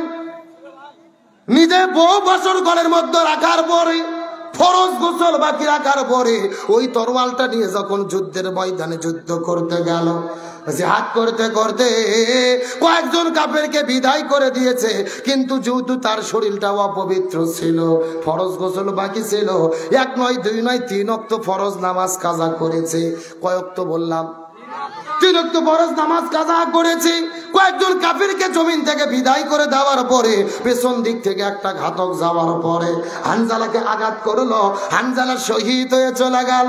আমার নবীজি উহুদের প্রান্তরে চলে যাওয়ার পরে লক্ষ্য করে দেখতে পারেন উহুদের প্রান্তরে 1 নয় 2 নয় 70 জন সাহাবী জমিন থেকে বিদায় নিয়ে চলে গেছে। নবীজির 70 জন সাহাবী শহীদ হয়েছে। আজকেও যারা মদিনায় চলে যান, উহুদ পাহাড়ের পাদদেশে 70 জন সাহাবীর কবর আমার নবীজি কিন্তু নিজের হাতে একই জায়গায় দিয়ে রেখেছে। আজকেও মদিনায় গেলে এই 70 জন সাহাবীর কবর কিন্তু ওই আপনার উহুদ পাহাড়ের নিচেই কিন্তু লক্ষ্য করলে দেখা যায়। আমি মদিনায় যাওয়ার পরে লক্ষ্য করে দেখি মদিনায় হাজার হাজার পাহাড় আছে, কোন পাহাড় এত লাল না। উহুদ পাহাড়টা যত লাল দেখা যায় অন্য পাহাড়গুলো এত লাল দেখা যায় না। আমি মদিনার মানুষদেরকে জিজ্ঞেস করে বললাম, এত পাহাড় আছে কোন পাহাড় এত লাল না, উহুদ পাহাড়টা কেন লাল দেখা যায়? মদিনার মানুষেরা বলে, আমরা কিতাবের মধ্যে পেয়েছি, আমাদের পূর্বপুরুষেরা বলেছে বিশ্ব নবী সাল্লাল্লাহু আলাইহি ওয়াসাল্লাম উহুদের প্রান্তরে যুদ্ধ করতে করতে যখন উহুদের প্রান্তরে গেল, ওই কাফিরেরা নবীর মাথার মধ্যে যখন আঘাত করেছিল, নবীর মাথার হেলমেটটা ভেঙে দাঁতের মধ্যে ঢোকার পরে রাসূলের দন্দন মুবারক শহীদ হয়ে গেল। ঝরঝর ঝরঝর ঝরঝর করে জমিনের মধ্যে যখন রক্ত পড়লো, নবীজির মুখের মধ্য থেকে রক্তটা বের হওয়ার পরে এই জমিনের মধ্যে যেই পড়েছে পুরো জমিনটা থরথর থরথর থরথর করে কাঁপা শুরু করেছে। আর উহুদ পাহাড়টা কাঁপতে কাঁপতে কালো আর সাদা আকার থেকে উহুদ পাহাড়টা লাল বর্ণের হয়ে গেছে। লিল্লাহ তাকবীর। আমি নবী না চিনিলাম, কি ভুল করিলাম। আমি নবী না চিনিলাম, কি ভুল করিলাম। ভস্মে ঢালিলাম ঘি, মানুষ হইয়া জন্ম লইয়া মানুষের করিলাম কি। আমি মানুষ হইয়া জন্ম লইয়া মানুষের করিলাম কি। আমার নবীজির মুখে রক্ত পড়ার পরে উহুদ পাহাড়টা লাল হয়ে গেছে। নবীজি উহুদ পাহাড়ের পাদদেশে দাঁড়িয়ে আছে। নবীজি লক্ষ্য করে দেখতে পারলেন নতুন একটা বধূ বাসর ঘরের মধ্য থেকে দৌড়ে দৌড়ে ওদের প্রান্তরে চলে এসেছে। নবীজি লক্ষ্য করে দেখলেন তার হাতের মেহেদিগুলো এখন পর্যন্ত শুকাই নাই। নবীজি ডাকতে বলে, এ নববধূ, তুমি কেন বাসর ঘরের মধ্য থেকে উহুদের প্রান্তরে যুদ্ধের ময়দানে কেন তুমি ছুটে এসেছো জানতে চাই। মেয়েটি কান্না করতে করতে বলে, ইয়া রাসূলুল্লাহ, আমার পরিচয় হলো গতকালকে বিকেল বেলা আপনার চাচা হানজালার সঙ্গে আমার বিবাহটা দিয়ে দিয়েছিলেন। বিয়ে হয়ে যাওয়ার পরে আমি রাতের বেলা স্বামীর সঙ্গে যখন বাসর করতে গেছি, স্বামীর সঙ্গে প্রেম ভালোবাসা মহাব্বত চলতেছিল। এমন সময় কে যেন বাইর থেকে ডাকতে বলে, ফানান, যুদ্ধ শুরু হয়ে গেছে। কুতিলা মোহাম্মদ সাল্লাল্লাহু জমিন থেকে বিদায় নিয়ে চলে গেল। আপনার চাচা হানজালা বাসর ঘরের মধ্যে আমাকে রাখার পরে হাতের মধ্যে তলোয়ার নিয়ে যুদ্ধের ময়দানে ছুটে এসেছে। ইয়া রাসূলুল্লাহ, আপনার চাচা বিদায় না চলে গেছে, আমার স্বামী শহীদ হয়েছে, এই জন্য আমি কান্না করি না। আমার চোখের মধ্যে কোনো কান্না নাই। আমার কান্না করার কারণ হলো, আর হুদের প্রান্তরে দৌড়ে আসার কারণ হলো, আমি তো জানি ইসলামের বিধান হলো কোন মুসলমান যদি যুদ্ধের ময়দানে যাওয়ার পরে জীবন দিয়ে শহীদ হয়ে চলে যায়, একে গোসল করানো হয় না, নতুন করে কাফনের কাপড় পরানো হয় না, রক্তাক্ত জামা নিয়ে কবরের মধ্যে তাদেরকে দাফন করা হয়। তার কারণ হলো এই শহীদগুলো রক্তাক্ত জামা কাপড় নিয়ে হাসরের ময়দানে আল্লাহর কাছে শহীদ হিসেবে আল্লাহর কাছে দাঁড়িয়ে যাবে। ইয়া রাসূলুল্লাহ, শহীদদেরকে গোসল দেন, আপনি নবী নতুন করে কোনো কাপড়ও পরালেন, কিন্তু আমি কান্না করতে সেই কারণে আপনার চাচা বাসর ঘরের মধ্যে আমার সঙ্গে মেলামেশা করেছিল, প্রেম ভালোবাসা মহব্বত হয়েছে, কিন্তু আপনার চাচার গোসলটা বাকি ছিল, ফরজ গোসল বাকি, তার শরীরটা বড় অপবিত্র। আমি বড় টেনশনে আছি, জানি না আল্লাহ তার উপরে নারাজ হয়ে যায় কিনা, আল্লাহ তার উপর সন্তুষ্ট হয় কিনা। ইয়া রাসূলুল্লাহ, আমার স্বামী শহীদ হয়ে গেছে, এই জন্য আমি কান্না করি না। আমার কান্না করার কারণ হলো আমার স্বামীর ফরজ গোসল বাকি, আপনি একটু আমার স্বামীর জন্য গোসলের ব্যবস্থাটা করে দেন। স্বামী শহীদ হয়েছে এই জন্য কাঁদি না, কান্নার কারণ স্বামীর কি গোসল বাকি। আরো ধরে বলেন, রাষ্ট্রের মুসলমান গভীর মনোযোগ দিয়ে বোঝার চেষ্টা করবেন। এই আলোচনার মাধ্যমে একটা বিশাল একটা শিক্ষা আপনাদেরকে দেওয়ার পরে আপনাদের মধ্য থেকে বিদায় নিয়ে চলে যাব। গভীর মনোযোগ, তাহলে প্রমাণ করে দিলেন দ্বীনের জন্য, ইসলামের জন্য যারা ইমানদার হয়, ইমানদার ব্যক্তিরা জীবন দেয়, কিন্তু জালিমের কাছে মাথা নত করে। এই জমির মধ্যে আমরা লক্ষ্য করে দেখে আছি, ইসলামী আন্দোলনের বীর সিপাহী সালারা মৌলানা মতিউর রহমান নিজামী, আব্দুল কাদের মোল্লা, আলী হাসান মোহাম্মদ মুজাহিদ, মীর কাসেম আলী মিঠু ভাই সহ জমিনের মধ্যে তারা ফাঁসির দড়িতে চলেছে, বিদায় না চলে গেছে, কিন্তু জালিমের কাছে কখনোই তারা মাথা নত করে। আমার প্রিয় ভাই মীর কাসেম আলী মিঠু ভাইয়ের একটা ঘটনা শোনার পরে আশ্চর্য হয়ে গেলাম। একটা ঘটনা শোনার পরে চোখের কোণে জল চলে আসলেন। আমি কান্না আটকাইতে পারি নাই। এই মীর কাসেম আলী ভাইয়ের কেমন ইমানি শক্তি ছিল, কেমন ইমানি জজবা ছিল, বোঝার জন্য বলতেছি গভীর মনোযোগ। এই বাংলাদেশের মধ্যে যখন আপনার ট্রাইব্যুনাল গঠন করা হলো, সবাইকে যখন গ্রেপ্তার করা শুরু হয়ে গেছে, মীর কাসেম আলী ভাই আমেরিকার মধ্যে ছিল, আত্মীয় স্বজন এলাকার মানুষেরা মীর কাসেম আলীকে বলা বলি শুরু করলো, ঢাকায় যাওয়ার দরকার নাই, ঢাকার মধ্যে গেলেই কিন্তু গ্রেপ্তার হবে, আপনাকে ফাঁসির দড়িতে ঝুলাবে, জেলখানার মধ্যে বন্দি করবে। মীর কাসেম আলী ভাই বলেছিলেন, আমি দেশে ফিরে যাব, প্রয়োজনে জেলে বন্দি হব, প্রয়োজনে ফাঁসির দড়িতে ঝুলবো রে, আমি তাও প্রমাণ করতে চাই আমি মীর কাসেম আলী কোনো অন্যায় করি না। আমার বন্ধুগণ, মুসলমান ভাইরা গভীর মনোযোগ। 2-3 বছর ধরে বিচার কার্য সম্পাদন হলো, মিথ্যা আদালত, মিথ্যা রায়, মিথ্যা সাক্ষী, অবশেষে রায় দেওয়া হলো মীর কাসেম আলী ভাইকে ফাঁসির দড়িতে ঝোলানো হবে। যেদিন তাকে ফাঁসি দেওয়া হবে, ফাঁসি দেওয়ার 3 ঘন্টা আগে জেলখানার মধ্য থেকে কারা কর্তৃপক্ষ মীর কাসেম আলীর কাছে যাওয়ার পরে ডাক দেয়, বলে ভাই এখন থেকে 3 ঘন্টা পরে আপনাকে ফাঁসির দড়িতে ঝোলানো হবে। এই কথা বলার পরে মীর কাসেম আলী শোনার পরে চিৎকার করে বলেছিলেন, আলহামদুলিল্লাহ, আল্লাহ মনে হয় আমাকে শহীদ হিসেবে কবুল করবে। আল্লাহু আকবার বলে। এই কথা বলার পরে মীর কাসেম আলী ভাই বলেছিলেন, এখন থেকে 3 ঘন্টা পরে ফাঁসির দড়িতে ঝোলানো হবে। অনেক সময় তো বাকি আছে, এতগুলো সময় আমি নষ্ট করতে চাই না, আমি একটু ঘুমায় যাব। আমি ঘুম পেরে ওঠার পরে আমি একটা ফ্রেশ মাইন্ড নিয়ে আল্লাহর সঙ্গে দেখা করতে চাই। এই কথা বলার পর মীর কাসেম আলী ভাই বলেছিলেন, আমি একটু ঘুমাবো, 1 ঘন্টা পরে তুমি ঘুম থেকে জেগে দেবে। এই কথা বলার পরে জেলখানার জেলাররা চলে গেল। 1 ঘন্টা পরে লোকগুলো মীর কাসেম আলী ভাইকে দেখতে গেল।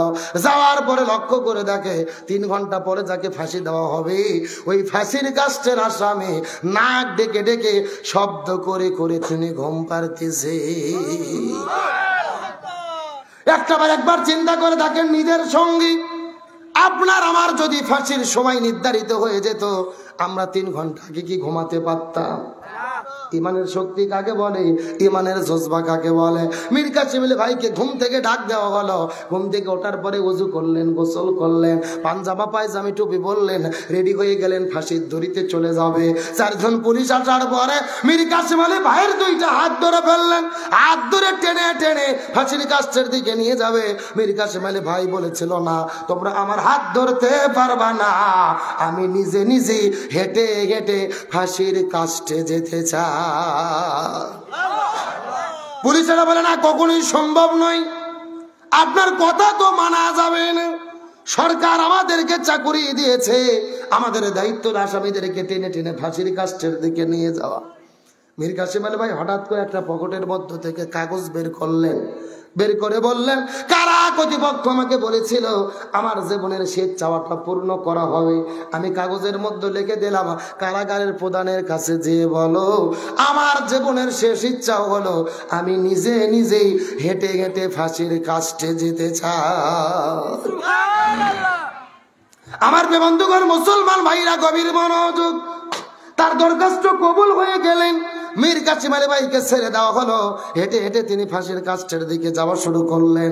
সমস্ত পুলিশেরা মীর কাসেম আলী ভাইকে জিজ্ঞেস করলো, ভাই কত বছর হলে চাকরি করতেছে, কোনো মানুষ তো হেঁটে হেঁটে ফাঁসির কাষ্ঠে যেতে চায় না, কেউ বা টেনে ধরে, কাউকে বা জোর করে করে করে করে ফাঁসির কাষ্ঠে নিয়ে যাওয়া লাগে, অথচ আপনি কেন নিজে নিজেই ফাঁসির কাষ্ঠে যেতে যাচ্ছেন? মীর কাসেম আলী ভাই বলেছিল, এ পৃথিবীর মানুষ, তোমরা তো জানো না, তোমরা তো দেখবে না, তোমাদের দেখার মতো তো চোখ নাই, তোমরা ভালো করে জেনে রাখো, তোমরা দেখতেছো ফাঁসির দড়ি, আর আমি লক্ষ্য করে দেখতে পারতেছি জান্নাতে ফেরেশতারা আমার জন্য জান্নাতের মালা নিয়ে ফাঁসির কাষ্ঠে দাঁড়িয়ে আছে। লিল্লাহি তাকবীর। ওয়ালা তাকুলু লিমান ইয়ুকতালু ফি সাবিলিল্লাহি আমওয়াত বাল আহয়াউ ওয়ালাকিন লা তাশউরুন।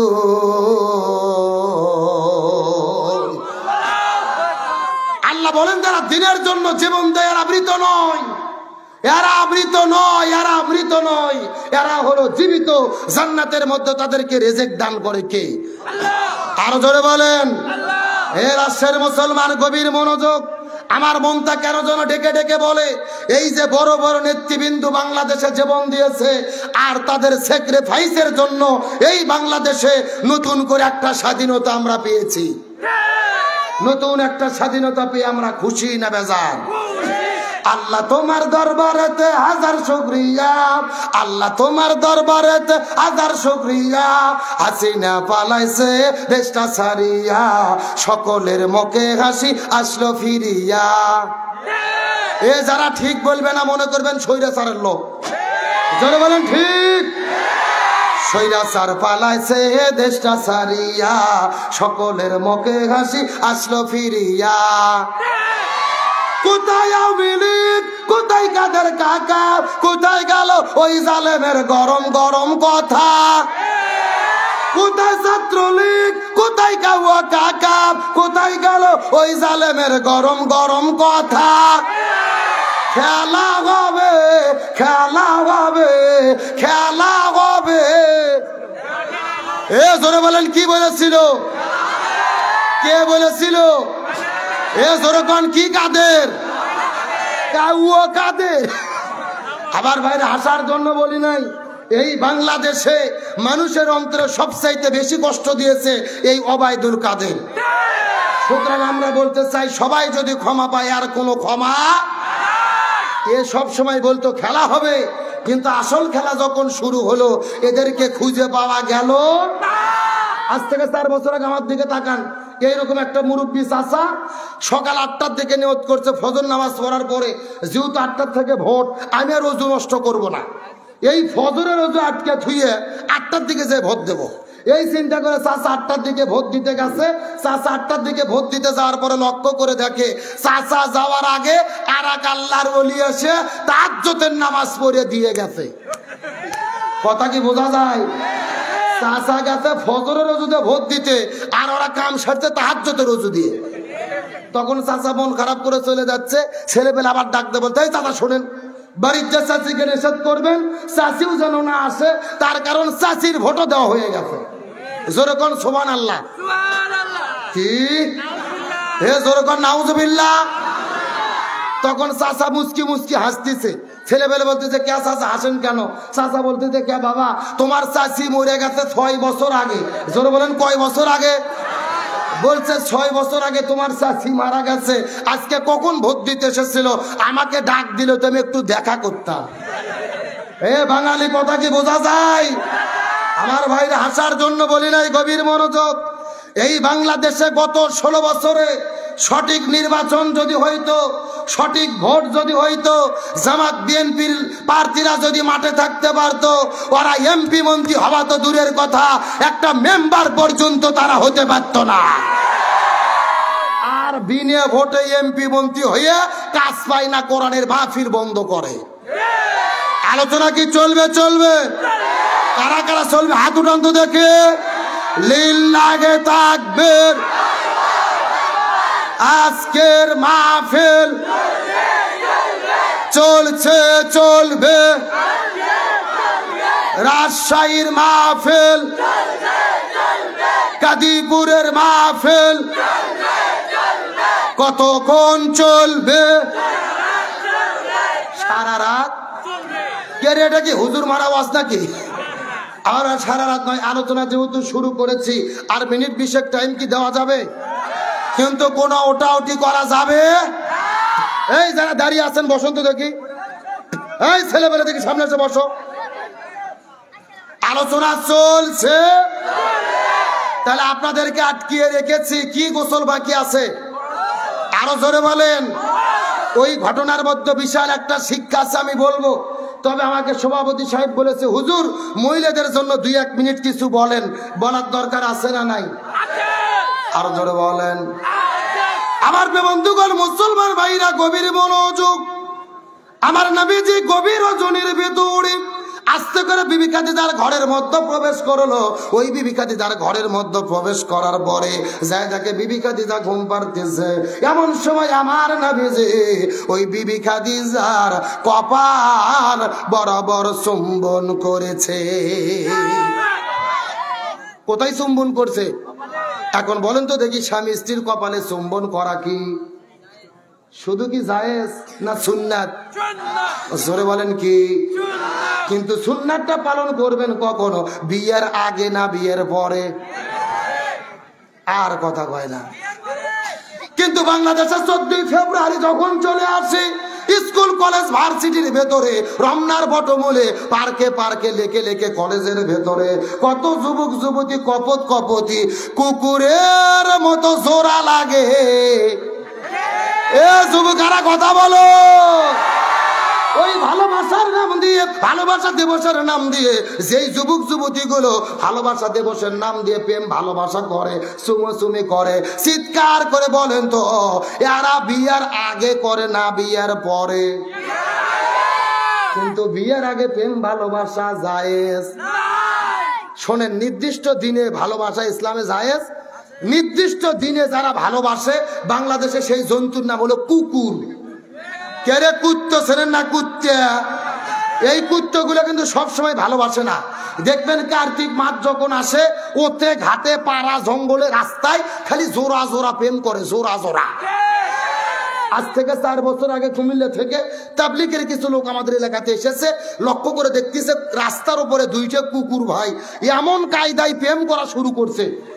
হুজুরা শুধু দেখে বলতেছে সে সে, কিন্তু ওই কুকুরগুলো কথা শোনে না, ডাসের মতো চাই আছে। আমি আস্তে করে কুকুরে কাঁদতে বললাম, কে রে কুকুর, তোদের কি লজ্জা শরম নাই? প্রেম ভালোবাসা করবে, আড়া জঙ্গল আছে ঘাট আছে সেখানে কর, সদর রাস্তায়। এমন সময় কুকুরগুলো আমার চোখের দিকে চোখ দিয়ে বলতে চাচ্ছে, হুজুর শুধু আমাদেরটাই দেখতেছেন, শুধু আমাদেরটাই ভুল ধরতেছেন। এই কুকুরগুলো বলতেছে 14ই ফেব্রুয়ারিতে স্কুল কলেজ ভার্সিটিতে যারা জোড়া জোড়া লাগে প্রেম করে, এই কুকুরগুলো বলতেছে আমরাও যা ওরাও তাই, আমরাও যা। এই জন্য বলছি 14ই ফেব্রুয়ারি কোনো ভালোবাসা দিবস নয়, এটা হলো কাতি মাসে কুত্ত দিবস। আমি যখন বলবো 14ই ফেব্রুয়ারি, আপনারা বলবেন কাতি মাসে কুত্ত দিবস, বলতে পারবেন না? যারা বলবে না মনে করবেন ওই গ্রুপের লোক। 14ই ফেব্রুয়ারি কুত্ত দিবসের 2 গালে। যুবকদের সাইজ করার দরকার আছে না নাই? তাহলে জোরে বলেন, রসুল কোথায় চুম্বন করেছে? আমার বন্ধুগণ, মুসলমান ভাইরা গভীরে মনোযোগ। আমার নবীজি খাদিজার কপালের মধ্যে চুম্বন করলেন, ওই খাদিজার সঙ্গে সঙ্গে ঘুম ছেড়ে গেল। খাদিজা বলে, ইয়া রাসূলুল্লাহ, এই গভীর রজনীতে আমার কপালের মধ্যে আপনি কেন চুম্বন করলেন? কারণ জানতে চাই। রাসূল বলে, খাদিজা রে, তোমার কপালের মধ্যে চুম্বন করার কারণ হলো এই মাত্র আল্লাহর পক্ষ থেকে জিবরাইল আসার পরে আমাকে বলে দিয়ে গেল, ইয়া রাসূলুল্লাহ, আপনার স্ত্রী খাদিজা সর্বপ্রথম কালেমা পড়ে মুসলমান হয়েছে। মুসলমান হওয়ার পরে যত সম্পদ ছিল ইসলামের জন্য বিলিয়ে দিয়েছে। আল্লাহ তাআলা এত বেশি রাজি খুশি হয়ে গেছে, ওই আল্লাহর পক্ষ থেকে তুমি খাদিজা, তোমার জন্য 2টা সুসংবাদ আছে। চিৎকার করে বলেন তো, খাদিজার জন্য সুসংবাদ আছে কয়টা? সাউন্ড নাই। এই যে আমি বসে আছি মাঝখান দিয়ে সোজা, ডান দিকে এক ভাগ, বাম দিকে আর এক ভাগ। আপনারা মুখ বন্ধ করেন, আপনারা বলেন তো দেখি, বিবি খাদিজার জন্য সুসংবাদ আছে কয়টা? আরো জোরে। আপনারা মুখ বন্ধ করেন, আপনারা বলেন তো দেখি, বিবি খাদিজার জন্য সুসংবাদ আছে কয়টা? ওরে বাবা, কে রে, ভাগ করে দিয়ে না সাউন্ড বাড়তিছে? তার মানে আপনারা আলসেমি করতেছেন না?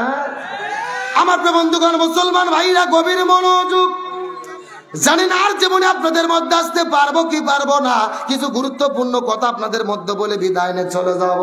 ডানে যারা আছেন কথা বলবেন, বামে যারা আছেন কথা বলবেন, মঞ্চে যারা আছেন তারাও কথা বলবেন। সবাই মিলে চিৎকার করে বলেন তো দেখি, বিবি খাদিজার জন্য সুসংবাদ আছে কয়টা? আরো জোরে। জোর হলো না। খাদিজা মুচকি হাসি দেওয়ার পরে বলে, ইয়া রাসূলুল্লাহ, আমার জন্য কি কি 2টা সুসংবাদ আছে বলেন তো দেখি। এমন সময় রাসূল ডাক দিয়ে বলে, খাদিজা রে, তোমার জন্য প্রথম নম্বর সংবাদ হলো তুমি সর্বপ্রথম কালেমা পড়ে মুসলমান হয়েছো।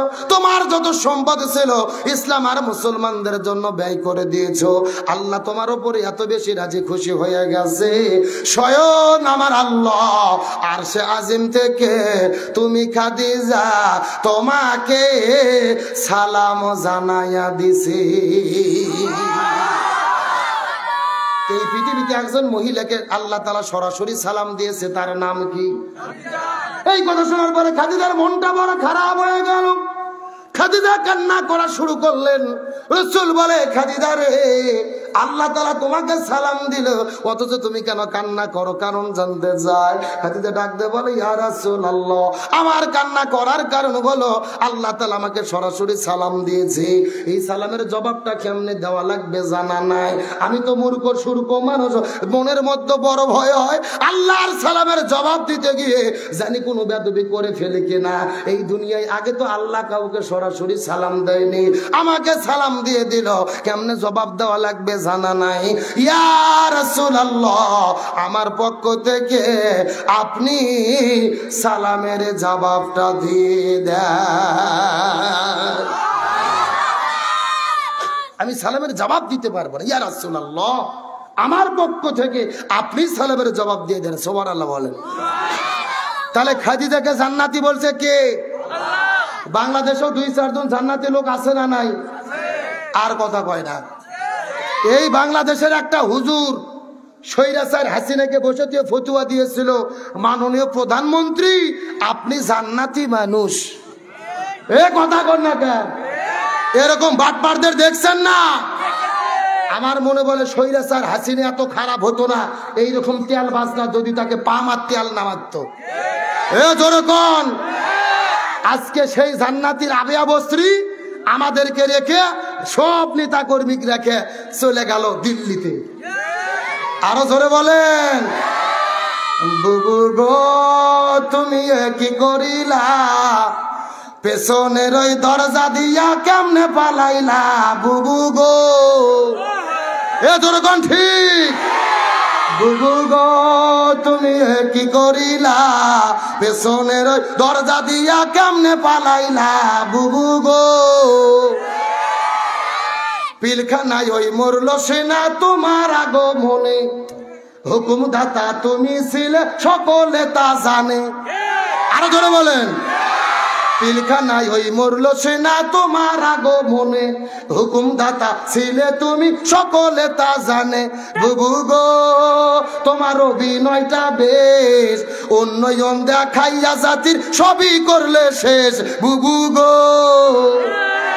বুবু গো তুমি কি করিলা, পেছনের ওই দরজা দিয়া কেমনে পালাইলা বুবু গো।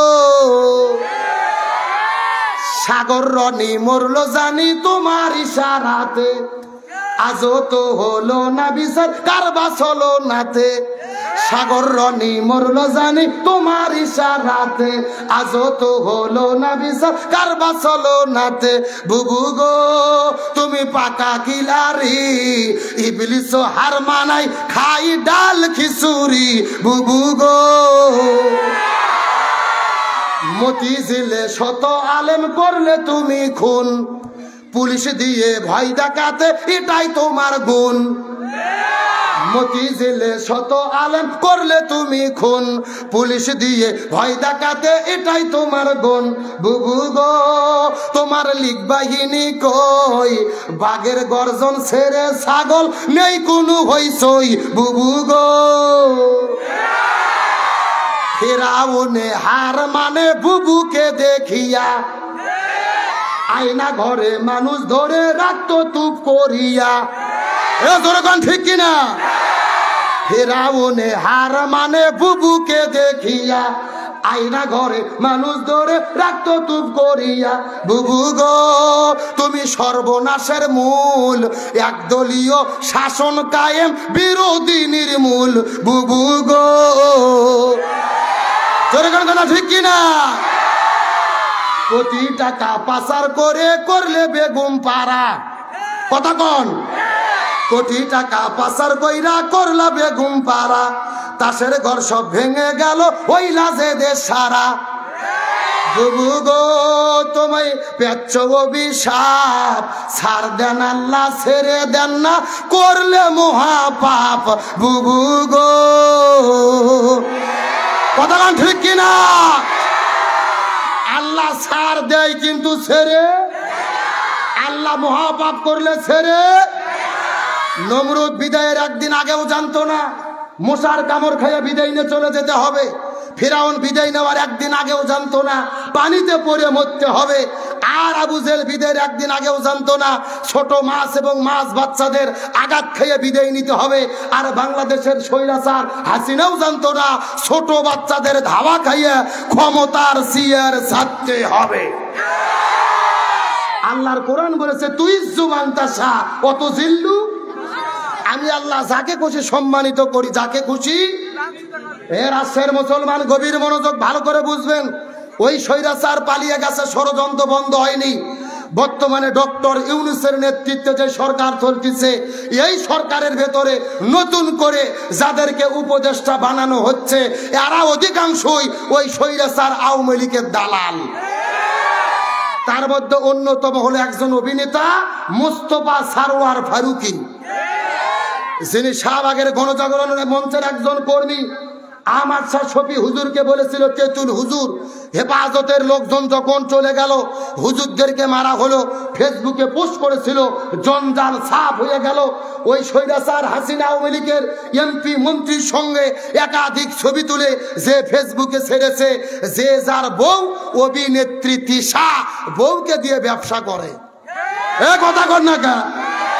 নাটক সিনেমার ভেতরে বউ ছাড়া দিয়ে অভিনয় করে করে ব্যবসা বাণিজ্য করে যেই অভিনেত্রী তৃষা বঙ্গবন্ধুর জীবনী নিয়ে সিনেমা বঙ্গবন্ধু বায়োপিক তৈরি করলো, স্বৈরাচারের দালালি করলো, আজকে তারা হচ্ছে সরকারের উপদেষ্টা।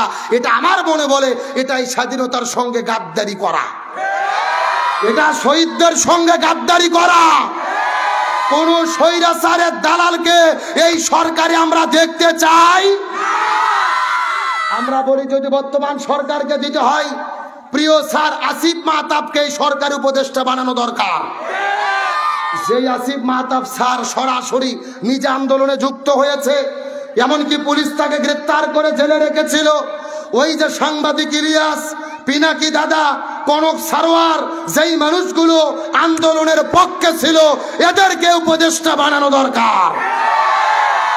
শুধুমাত্র ফেসবুকে পোস্ট দিয়ে যদি উপদেষ্টা হওয়া যায়, সর্বপ্রথম উপদেষ্টা বানানো দরকার আমাদের প্রিয় ভাই ডক্টর মিজানুর রহমান আল আজহারি। তার কারণ আজহারি ভাই মালয়েশিয়া থেকে সর্বপ্রথম ফেসবুকে পোস্ট করেছিল শুধু কোটা সংস্কার নয়, বাংলাদেশের রাষ্ট্রকে সংস্কার করতে হবে। তার এই পোস্ট লেখার পরেই কিন্তু ছেলেপেলেদের মধ্যে নতুন করে আন্দোলনের স্পিচ জাগে, দেশ স্বাধীনতার জন্য তারা যুদ্ধে নামে।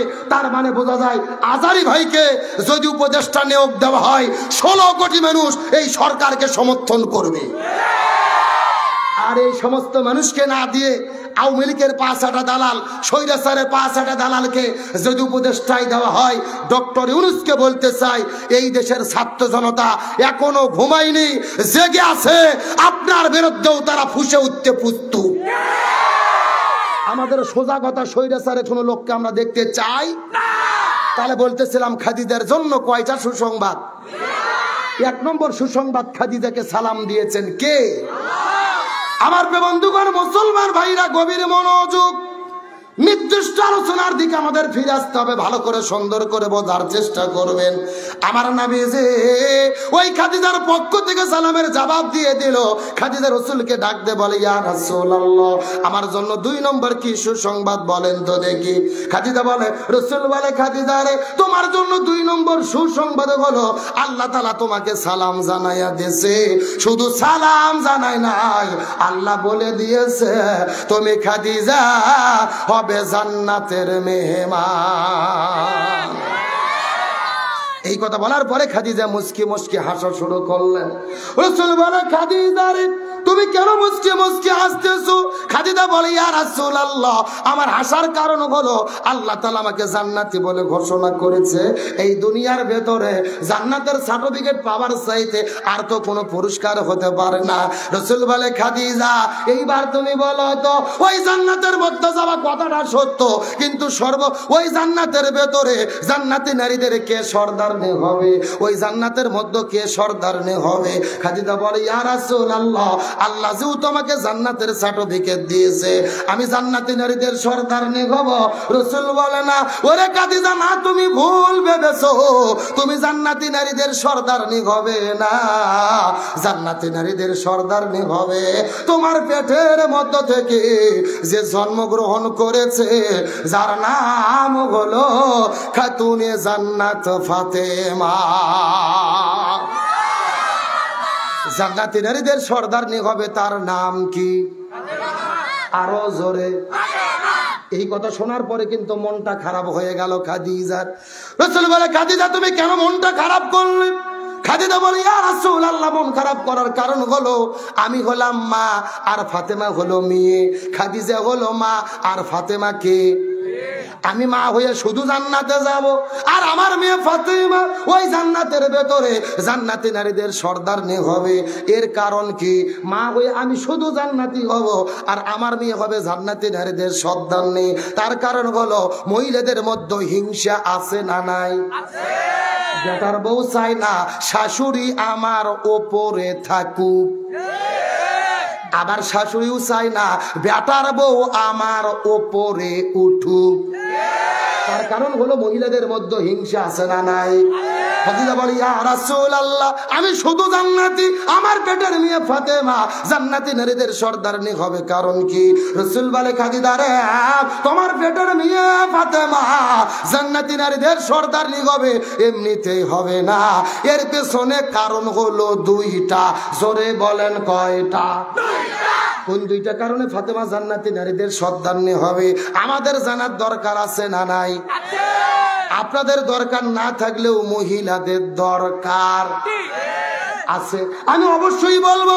কিন্তু আপনাদেরকে রেখে এসেছি ওই যে কি গোসল বাকি, আরো জোরে বলেন। এর আশ্রয়ের মুসলমান গভীর মনোযোগ, যেই জায়গার মধ্যে যাই মূল আলোচনায় কিন্তু অবশ্যই ফিরে আসবো ইনশাআল্লাহ। বলেন ওই নববধূটি রাসূলের কাছে ডাকতে বলে ইয়া রাসূলুল্লাহ, আমার স্বামীর একটু গোসলের ব্যবস্থা করে দেন। নবীজি সাহাবীদেরকে বললেন হানজালার লাশটা খুঁজে বের করো, তাকে জানাজার আগে তাকে সুন্দর করে গোসল করে দিতে হবে। সাহাবীরা খোঁজাখুঁজি শুরু করলেন, কিন্তু হানজালার লাশটা খুঁজে পাওয়া যায় না। নবী বড় টেনশনের মধ্যে পড়ে গেল। ফরজ গোসল বাদ দিয়ে হানজালা এসেছিল যুদ্ধের ময়দানে, ও অপবিত্র অবস্থায় শরীর নিয়ে, জানি না আল্লাহ নারাজ হয়ে গেল কিনা। আকাশের দিকে তাকালো, ঝিরঝির ঝিরঝির ঝিরঝির করে বৃষ্টি পড়ে। নবী আরো টেনশনে পড়ে গেলেন, মেঘ নাই কেনই বা বৃষ্টি পড়ে। নবী কান্না করা শুরু করলেন। এমন সময় আল্লাহর পক্ষ থেকে জিবরাইল আসার পরে ডাকতে বলে ইয়া রাসূলুল্লাহ, আপনি মন খারাপ করবেন না, কষ্ট পাবেন না। আপনার চাচা হানজালা ওই বাসর ঘরের মধ্যে থেকে নতুন বউটাকে রাখার পরে জিহাদের ময়দানে এসেছে। ফরজ গোসল বাকি ছিল, 3 ওয়াক্ত ফরজ নামাজ বাকি ছিল। যুদ্ধ করতে করতে শহীদ হয়ে বিদায় নিয়ে চলে গেছে। আল্লাহ তার উপরে এত বেশি রাজি খুশি হয়ে গেছে, আল্লাহ জান্নাত থেকে ফেরেশতা পাঠায়া হাউজে কাউসার আর জমজম কুফের পানি দিয়ে আপনার চাচা হানজালার গোসলের ব্যবস্থা করে দিয়েছে। লিল্লাহি তাকবীর। এর আশ্রয়ের মুসলমান কি বুঝলেন? ফরজ গোসল বাকি, 3 ওয়াক্ত ফরজ নামাজ বাকি।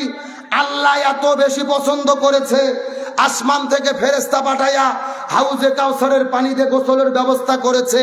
তার মানে বোঝা গেল আল্লাহর কাছে ফরজ গোসলের চেয়ে, ফরজ নামাজের চাইতে দিন প্রতিষ্ঠার আন্দোলন আল্লাহর কাছে সবচাইতে বেশি প্রিয়। এই জন্য আল্লাহর কোরআন বলেছেন ওয়া ওয়াসাইনা বিহি ইব্রাহিম ওয়া মূসা ওয়া ঈসা আন আকিমুদ্দিন ওয়া লা তাতাফাররাকু ফি। আল্লাহ বলেন হে পৃথিবীর মানুষেরা গভীর মনোযোগ, এই জমিনের ভেতরে হযরতে মূসা, ঈসা, ইব্রাহিম আলাইহিস সালাম যত নবী রাসূল প্রেরণ করেছি, সব নবী রাসূলের দায়িত্ব ছিল এই জমিনের ভেতরে তারা যেন দিন কায়েম করে। তোমরাও যদি মুসলমান হও, আন আকিমুদ্দিন, এই জমিনে তোমাদের দিন কায়েম করা লাগবে। ওয়া লা তাতাফাররাকু ফি, এই ব্যাপারে কোনো মত পার্থক্য করা যাবে না। কার হুকুম? এর আশ্রয়ের মুসলমান কান খাড়া করে ভালো করে বোঝার চেষ্টা করবেন। আজকের আলোচনার শেষ মেসেজ, আল্লাহর কোরআন বলেছেন আকিমুস সালাহ, নামাজ কায়েম করো, কিন্তু নামাজ কায়েম করার ব্যাপারে ওয়ালা তাতাফাররাকু ফি, দলাদলি করো না, এমন কথা আল্লাহ কোরআনে বলেনি। আল্লাহ বলেছেন ওয়ালিল্লাহি আলান নাসি হিজ্জুল বাইত, যাদের সামর্থ্য আছে হজ করো, কিন্তু হজের ব্যাপারে ওয়ালা তাতাফাররাকু ফি, দলাদলি করা যাবে না, এমন কথা আল্লাহ কোরআনে বলেনি। আল্লাহ বলেছেন কুতিবা আলাইকুমুস সিয়াম, তোমাদের উপর রোজাকে ফরজ করা হলো, রোজা রাখো, কিন্তু রোজা রাখার ব্যাপারে ওয়ালা তাতাফাররাকু ফি, মত পার্থক্য দলাদলি করা যাবে না, এমন কথা আল্লাহ কোরআনে বলেনি। কিন্তু আল্লাহ তাআলা বললেন আন আকিমুদ্দিন, তোমরা দিন কায়েম করো, ইসলামী আন্দোলন করো, কোরআনের রাষ্ট্র কায়েম করো, ওয়ালা তাতাফাররাকু ফি, এই ব্যাপারে কোনো মত পার্থক্য করা যাবে না। আল্লাহ নামাজের ক্ষেত্রে বললেন না, হজের ক্ষেত্রে বললেন না, জিকিরের ক্ষেত্রে বললেন না, দিন প্রতিষ্ঠার ক্ষেত্রে কেন বললেন? কারণ হলো আল্লাহ খুব ভালো করে জানে নামাজ নে দলাদলি হবে না, জিকির নে দলাদলি হবে না, রোজা নে দলাদলি হবে না, যত দলাদলি হবে এই জমিনে দিন কায়েমের আন্দোলন নিয়ে। আল্লাহর কোরআনের বক্তব্য কি মেলে? এ জোরে বলে মেলে? নামাজ নে দলাদলি নাই। বিশাল বড় বৃদ্ধ চাচা, মাথার টুপি, মুখের মধ্যে দাড়ি, সামনের কাতারে নামাজ পড়ে, হজও করছে 36 বার। যদি বলা হয় চাচা বাংলাদেশে কোরআনের আইন কায়েম করা লাগবে, কোরআন দিয়ে বাংলাদেশ চালান লাগবে, তখন ওই বুড়ো চাচা লাভ দিয়ে উঠে কয় এই হুজুর রাজনীতি করে রে, কথা কন না গা। তার মানে ওর কাছে নামাজ ভালো লাগে, হজ ভালো লাগে, জিকির ভালো লাগে, কিন্তু জমিনে দিন কায়েম ভালো লাগে না।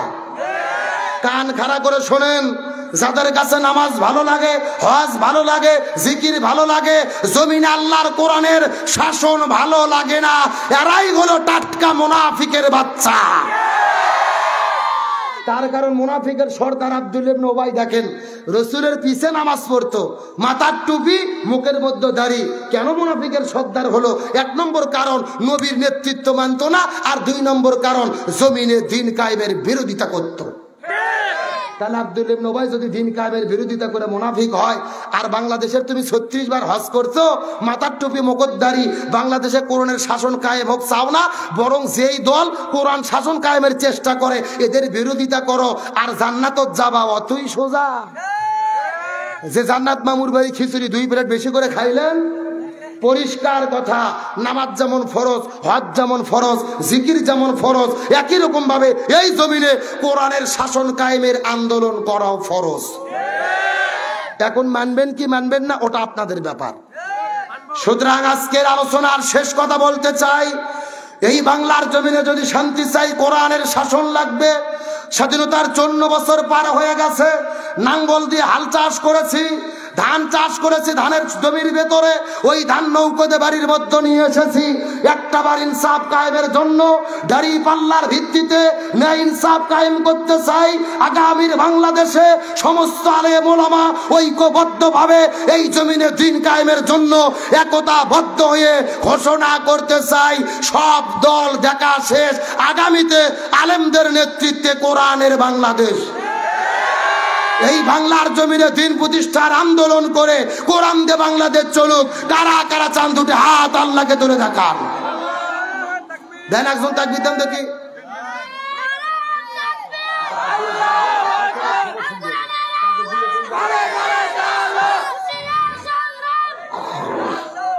আলহামদুলিল্লাহ বলেন। কে রে ছোট বাচ্চা তাকবীর দিল, এরা কি করলো রে? এই দেখি শিবিরের নেতা একটা তাকবীর দেন তো দেখি। তাকবীর, নারায়ে তাকবীর, আল কোরআনের আলো, সংসদে জালো, নারায়ে তাকবীর। আলহামদুলিল্লাহ বলেন। আলোচনা কি চলবে? আলোচনা চলছে, চলছে। তাহলে ফাতেমা কয় কারণে জান্নাতি নারীদের সর্দার নেই?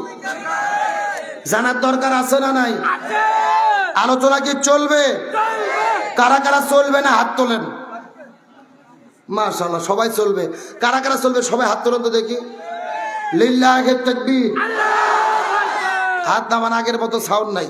আপনাদের এখানে কি ফুটবল খেলা হয়? এ বিয়ে খেলা হয় না? এক পাশে যারা বিয়ে করতে তারা, আর এক পাশে যারা বিয়ে করেনি তারা, এরকম খেলা হয় না? এখন একটা তাকবীর দেব, প্রথমে তাকবীর দেবে যারা বিয়ে করেনি তারা, তারপরে তাকবীর দেবে যারা বিয়ে করেছে তারা। দেখি কাদের সাউন্ড বেশি, দেখার দরকার আছে না নাই? প্রথমে হাত ওটা অবিবাহিত কারা কারা দেখি। যারা যারা বিয়ে করেনি অবিয়ে তো। লিল্লাহি তাকবীর। হাত নামাও। এখন যারা যারা বিয়ে করছেন, বাবা যারা মুরব্বীরা হাত উঠান, হাত উঠান যারা যারা বিয়ে করেছেন। লিল্লাহি তাকবীর। কে আবার চাচা সাউন্ড কোনটা বেশি? আপনারা বিয়ে করছেন এই জন্য বলতেছেন নাকি? আসলে বিয়ালাদের সাউন্ড বেশি হওয়ার কারণ হলো বিয়ালাদের সংখ্যা বেশি। এখন বিয়ে অবিয়ে সবাই মিলে 60-এ যদি একটা তাকবীর দেই, সাউন্ড কম হবে না বেশি হবে? সবাই মিলে এমন একটা তাকবীর দেব, আশেপাশে কোনো সার পোকা, তেলা পোকা, উই পোকা, ইসলাম বিদ্বেষী শক্তি যদি থাকে ওদের অন্তরে যেন কাঁপুনি সৃষ্টি হয়। রাজি আছেন? দেখি সবাই টান টান হাত তুলুন দেখি সবাই। হাতগুলো একটু নাড়াচাড়া করেন তো দেখি ঘুম ছাড়ুক। আলহামদুলিল্লাহ। এখন হাতগুলো মুষ্টি করেন, মুষ্টি। হ্যাঁ, লিল্লাহি তাকবীর। আল কোরআনের আলো, আল হাদিসের আলো, দুনিয়ার মুসলিম, ইসলামের শত্রুরা আল কোরআনের আলো সংসদে জালো, সারা বাংলায় জালো, দুনিয়ার মুসলিম লিল্লাহি তাকবীর। আলহামদুলিল্লাহ ভাই, আমার কলিজা ঠান্ডা হয়ে গেছে। রাত বাজতেছে 5 মিনিট কম 12টা, আর আপনাদের চোখের দিকে চাই মনে হচ্ছে সন্ধ্যা 7টা বাজে। এ কথা কন না কে? রাত 11:15 কোন দিক দিয়ে পার হয়ে গেছে, 2 ঘন্টা ওয়াজ হয়ে গেছে, আমরা বুঝতেই পারিনি। আলোচনা কি নতুন করে আবার শুরু করব? আলোচনা চলছে চলছে। তাহলে বলেন, পিতা মাতার খেদমত করার দরকার আছে না নাই? আরো জোরে বলেন। কিন্তু গত 3 দিন আগে বাংলাদেশের আমাদের বগুড়া জেলার একটা ঘটনা শোনার পরে তাম পৃথিবীর মানুষেরা আশ্চর্যিত হয়েছে। একটা নিউজ আপনারা দেখেছেন, সাদ বিন আজিজুর রহমান, একটা ছেলে 19 বছর বয়স, সে তার মাকে হত্যা করে ফ্রিজের মধ্যে রেখেছে। এমন একটা নিউজ কি আপনারা দেখেছেন? শোনেন, শিক্ষার জন্য বলতেছি, এই ঘটনা সম্পূর্ণ মিথ্যা। বগুড়া জেলায় আমার বাড়ি, আমার এলাকার ঘটনা। ওই ছেলে তার মাকে হত্যা করেনি, হত্যা করেছে তাদের বাসার কয়েকজন ভাড়াটিয়া। এখন প্রশ্ন করবেন, হুজুর তাহলে এটা কিভাবে ছেড়ে গেল, এটা কিভাবে ছড়লো? ওই র্যাবেরা এই সন্তানকে জোর করে গ্রেপ্তার করে নিয়ে গিয়ে ঘরের মধ্যে মারিয়ে পিটে অত্যাচার নির্যাতন করে কাগজের মধ্যে লিখে জোর করে জবানবন্দি নিয়েছে। আমি মনে করি একটা ছেলের মা মারা গেছে, আবার সেই ছেলেকে জোর করে গ্রেপ্তার করে পিটাইয়া তাকে মিথ্যা সাক্ষী নিয়ে মায়ের হত্যাকারী যারা বানাইছে, এর চাইতে বড় কষ্টের বিষয় আর একটাও হতে পারে না। আজকে র্যাবকে জিজ্ঞেস করতে চাই, আপনারা কিসের দায়িত্ব পালন করেন? এই ঘটনার দ্বারা প্রমাণ হয়েছে গত 16 বছরে জামাত বিএনপির নেতা কর্মীকে ধরে সামনে ককটেল রেখে আর চাকু রেখে যে জঙ্গি জঙ্গি খেলা করত, ওগুলো নাটক, বিন্দু মাত্র সন্দেহ নাই। একটাবার কি চিন্তা করে দেখেছেন, আপনার মাও যদি আজকে মারা যেত, অন্য কেউ মেরে ফেলতো, তার তো একটা কষ্ট আপনার ভেতরে আসি। আবার আপনাকেই যদি আসামি বানানো হতো, এর চাইতে কষ্টের বিষয় কিছু হতে পারে না। আমি এই সাদ নামে ছেলেটার ভিডিও দেখার পরে প্রথম দিনই বুঝতে পেরেছি, এর ভিডিও দেখে তো বোঝা যায় নিরীহ একটা সহজ সরল ছেলে কিভাবে মাকে হত্যা করলো। এটা কালার করার চেষ্টা করা হয়েছে। ভালো করে বুঝলেন, যেই মা 9 মাস 10 মাস পেটের মধ্যে সন্তানকে রেখে কষ্ট করে প্রসব করেছে, 3 বছর বুকের দুগ্ধ পান করেছে, কোন সন্তান ওই মাকে হত্যা করতে পারে না। আজকে র্যাবেরা জোর করে জবানবন্দি নিল আর মিডিয়া তা প্রচার করে পুরো পৃথিবীতে ভাইরাল করলো। আমি মনে করি দোষ হলো 2 জনের, 1 নম্বর র্যাব প্রশাসন আর 2 নম্বর হলো মিডিয়া। দেখবেন প্রশাসন ব্রিফিং দেওয়া মাত্র ওরা মনে করে এগুলো কোরআন হাদিসের মতো সত্য ঘটনা, মিডিয়াতে প্রচার করা শুরু করে। এই ছেলেকে যে মায়ের হত্যাকারী বানাইছো, একটা কথা মনে রেখো, ও মাজলুম, জেলখানার মধ্যে যে কেঁদেছে আমার মাকে হত্যা করেছো, আবার আমাকে আসামি বানাইছো, ও জেলখানার ভেতরে যাদের বিরুদ্ধে কেঁদে কেঁদে অভিশাপ করেছে, তার অভিশাপে তোমরা ধ্বংস হয়ে যাবে। আমি বলতে চাই, তোমরা দয়া করে এই ছেলের কাছে যাই হাত পাও ধরে মাফ চাও, এর কাছে মাফ চাও। মা বিদায় নিয়েছে, তার জানাজা করতে দিলে না, তার কাছে যেতে দিলে না, তার জন্য কবরে দাঁড়িয়ে দোয়া পর্যন্ত করতে দাওনি, জোর করে ধরে নিয়ে গিয়ে নাটক সাজাইছো নিজেদের পদবি বাড়ানোর জন্য। আমি বগুড়া থেকে তথ্য পেলাম, র্যাবের যে ওখানকার দায়িত্বশীল আছে, ও নিজের র্যাঙ্ক উপর দিকে উঠানোর জন্য এই ঘটনা ঘটাইছে। আমি মনে করি পরিকল্পিতভাবে নিরপরাধ সন্তানকে মায়ের হত্যাকারী যেই র্যাবের হুকুমে বানানো হলো, একে শাস্তির আওতায় আনা দরকার। আজকে বাংলাদেশ শুধু নয়, পৃথিবীর হাজার হাজার মায়েদের মনে কষ্ট লেগেছে, ছেলেদের মনে কষ্ট লেগেছে। প্রত্যেকটা মা ভেবেছে সন্তানদের কেমনে লালন পালন করব, এই সন্তানে যদি আমাদের হত্যা করে, এই সন্তানের জন্য জীবন যৌবন শেষ করে কি লাভ। আমরা দোয়া করি, প্রশাসনের ভাইদের বলি এমন কাজ করবেন না। আল্লাহ তাআলা আমার ওই প্রিয় ভাই সাদ বিন আজিজুর রহমান, প্রিয় ভাইকে আল্লাহ সবুর করার তৌফিক দিক, বলেন আমিন। আল্লাহ তাকে দিনের কর্মী হিসেবে কবুল করুক, বলেন আমিন। তার বাবা একজন আলেম মৌলানা আজিজুর রহমান, আমার মহব্বত করে ভালোবাসে। আল্লাহ তাআলা প্রিয় মুরব্বী উনি হাত দারাজ করে সবুর করার তৌফিক দিক বলেন আমিন। তাহলে ফাতেমা জান্নাতি নারী সর্দারনি হবে কয়টা কারণে? আর 5টা মিনিট টাইম কি আপনারা দেবেন? জোরে বলেন দেবেন? কিন্তু কোন ওটাউটি করা যাবে। আমি আর 5-7 মিনিট আলোচনা করব, এর মধ্যে আপনাদের মধ্যে চাদর যাবে। যার পকেটে যা আছে 10, 20, 50, 100 বিসমিল্লাহ বলে দেবেন। কেউ চলে যাওয়ার চেষ্টা করবেন না। হইসই নাই, কালেকশনও চলবে, ওয়াজও চলবে ইনশাল্লাহ। বলেন তাহলে চিৎকার করে বলেন ফাতেমা জান্নাতি নারীদের সর্দারনি হবে কয়টা কারণে? কারণ হলো 2টা। জোরে বলেন কারণ কি? আরো জোরে। এ রাষ্ট্রের মুসলমান গভীর মনোযোগ, শেষ কথাগুলো শোনার চেষ্টা করবেন। কোন দিকে হইসই নাই, কথাগুলো বন্ধ হবে। রাসূল বলে খাদিজা রে 2টা কারণে ওই ফাতেমা জান্নাতি নারীদের সর্দারনি হবে। এই 2টা কারণ যদি জানতে চাও আমি তোমাকে 2টা প্রশ্ন করব। এই 2টা প্রশ্নের উত্তর দিলে তুমি তোমার উত্তরটা পেয়ে যাবে। সুবহানাল্লাহ কোন? হয় না ভাই, কালেকশন করতে করতে ওয়াজ হয় না। একটু 1 মিনিটে শেষ হোক, সবাই টাকা দেন আর জিকির করেন লা ইলাহা ইল্লাল্লাহ, জোরে লা ইলাহা সুবহানাল্লাহ ওয়ালহামদুলিল্লাহ লা ইলাহা ইল্লাল্লাহ। পাহাড় পর্বত নদ নদী আল্লাহ নামের নিরবধি। পাহাড় পর্বত নদ নদী আল্লাহ নামের নিরবধি। আমার আল্লাহ নামের এত জাদু, আল্লাহ নামের এত মধু লুকিয়ে রেখেছেন হে আল্লাহ। লা ইলাহা ইল্লাল্লাহ, জোরে লা ইলাহা ইল্লাল্লাহ, লা ইলাহা ইল্লাল্লাহ মুহাম্মাদুর রাসূলুল্লাহ। সকলে বলেন সাল্লাল্লাহু। জি বসেন, যে যেখানে আছেন বসেন।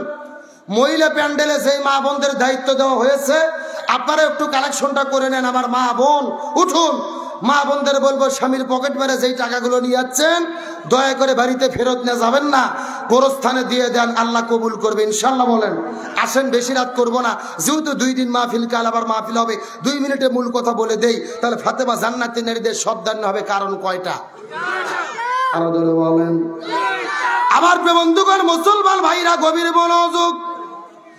যারা কালেকশন করতে বসে বলো ছেলে বলে টাকা জমাতে বসো। রাসূল ডাকতে বলে খাদিজা তোমার কাছে 2টা প্রশ্ন করব। এই 2টা প্রশ্নের যদি উত্তর দিতে পারো তাহলে কিন্তু তোমার উত্তরটা তুমি পেয়ে যাবে। খাদিজা বলে ঠিক আছে প্রশ্ন করতে পারেন। রাসূল বলে খাদিজা রে তোমার কাছে 1 নম্বর প্রশ্ন হলো খাদিজা তুমি সত্য করে বলো তো তুমি খাদিজা কত বছর বয়সে ইসলাম ধর্ম গ্রহণ করেছো? সুবহানাল্লাহ কোন? খাদিজার কাছে 1 নম্বর প্রশ্ন রাসূল করলেন তুমি কত বছর বয়সে ইসলাম ধর্ম গ্রহণ? খাদিজা ডাকতে বলি ইয়া রাসূলুল্লাহ আমি 55 বছর বয়সে ইসলাম ধর্ম গ্রহণ করেছি। রাসূল ডাকতে বলে খাদিজা রে তুমি 55 বছর বয়সে ইসলাম ধর্ম গ্রহণ করেছো, এবার তুমি সত্য করে বলো তো ওই 55 বছর বয়সের আগে তুমি কি ছিলে? 55 বছর বয়সের আগে তুমি কি ছিলে? এই কথা শোনার পরে খাদিজা বছর নয়নে কান্না শুরু করলেন। রাসূল এটা আপনি কেমন কথা বললেন? আমি 55 বছর বয়সের আগে কুপুরি আলোতে জীবন যাপন করেছি, ঈমান গ্রহণ করি নাই, আমি তো কুপুরি আলোতে জীবন যাপন করেছি। রাসূল বলে খাদিজা তুমি 55 বছর বয়স পর্যন্ত এই জমিনের ভেতরে কুপুরি আলোতে জীবন যাপন করেছো, অথচ তোমার মেয়ে ফাতেমা কত বছর কুপুরি আলোতে জীবন যাপন করেছে? কিসের গল্প? রাসূল খাদিজাকে জিজ্ঞাসা করে বলেন এ খাদিজা বলো দেখি, তুমি 55 বছর বয়স পর্যন্ত কুপুরি হালতে জীবন যাপন করেছ, কিন্তু তোমার মেয়ে ফাতেমা কত বছর কুপুরি হালতে জীবন যাপন করেছে? খাদিজা বলে, ইয়া রাসূলুল্লাহ, জান্নাতি জান্নাতি, আমাদের মেয়ে ফাতেমা জান্নাতি, আমাদের মেয়ে ফাতেমা পেটের মধ্য থেকে জান্নাতি হয়ে জন্মগ্রহণ করেছে। রাসূল বলে, খাদিজা রে, জান্নাতি জান্নাতি, আমাদের মেয়ে ফাতেমা জান্নাতে, আর আমাদের মেয়ে ফাতেমা পেটের মধ্য থেকে জান্নাতি হয়ে জন্মগ্রহণ করার কারণে আল্লাহ তার নামটা জান্নাতি নারীদের সর্দারনির খাতায় লিখে দিয়েছে। এটা হলো 1 নম্বর কারণ। কয় নম্বর কারণ? আর কয়টা কারণ বাকি আছে? হ্যাঁ ছেলে, মাদ্রাসার ছেলেবেলে দেখেন, ও যাই আবার আমার কাল্লা ঝুঁকেতে ডাকতেছে, ও তো গেছে গেছে আবার এদের দেখতে চায়। এই ছেলেবেলা 2 চাচা ভাই বড় ভাই বসন্ত থেকে আমার বন্ধুগণ মুসলমান ভাইরা গভীর মনোযোগ। রাসূল জিজ্ঞেস করে বলে, খাদিজা তোমার কাছে 2 নম্বর প্রশ্ন হলো, বলো তো এ খাদিজা সত্য করে বলো তো, তোমার হাতের চেহারা কেমন, পায়ের সাইজটা কেমন, হাতের সাইজ কেমন, তোমার বডির টাকচারটা কেমন, তোমার মুখের চেহারা কেমন, এই জমিনের কত মানুষ বলতে পারবে বলো তো? খাদিজা কান্না করতে করতে বলে, ইয়া রাসূলুল্লাহ, এটা কেমন কথা বললেন, আমি তো মক্কার সবচাইতে ধনবতী রমণী, আমার বাবা যখন মৃত্যুবরণ করে বিদায় নিয়ে চলে গেছে, আমি ব্যবসা বাণিজ্য দেখাশোনা করেছি, মক্কা মদিনা সিরিয়া দামেস্কের ভেতরে ব্যবসা করার জন্য প্রতিদিন যাইতে হয়েছে, হাজার হাজার মানুষ আমার সঙ্গে দেখা করেছে।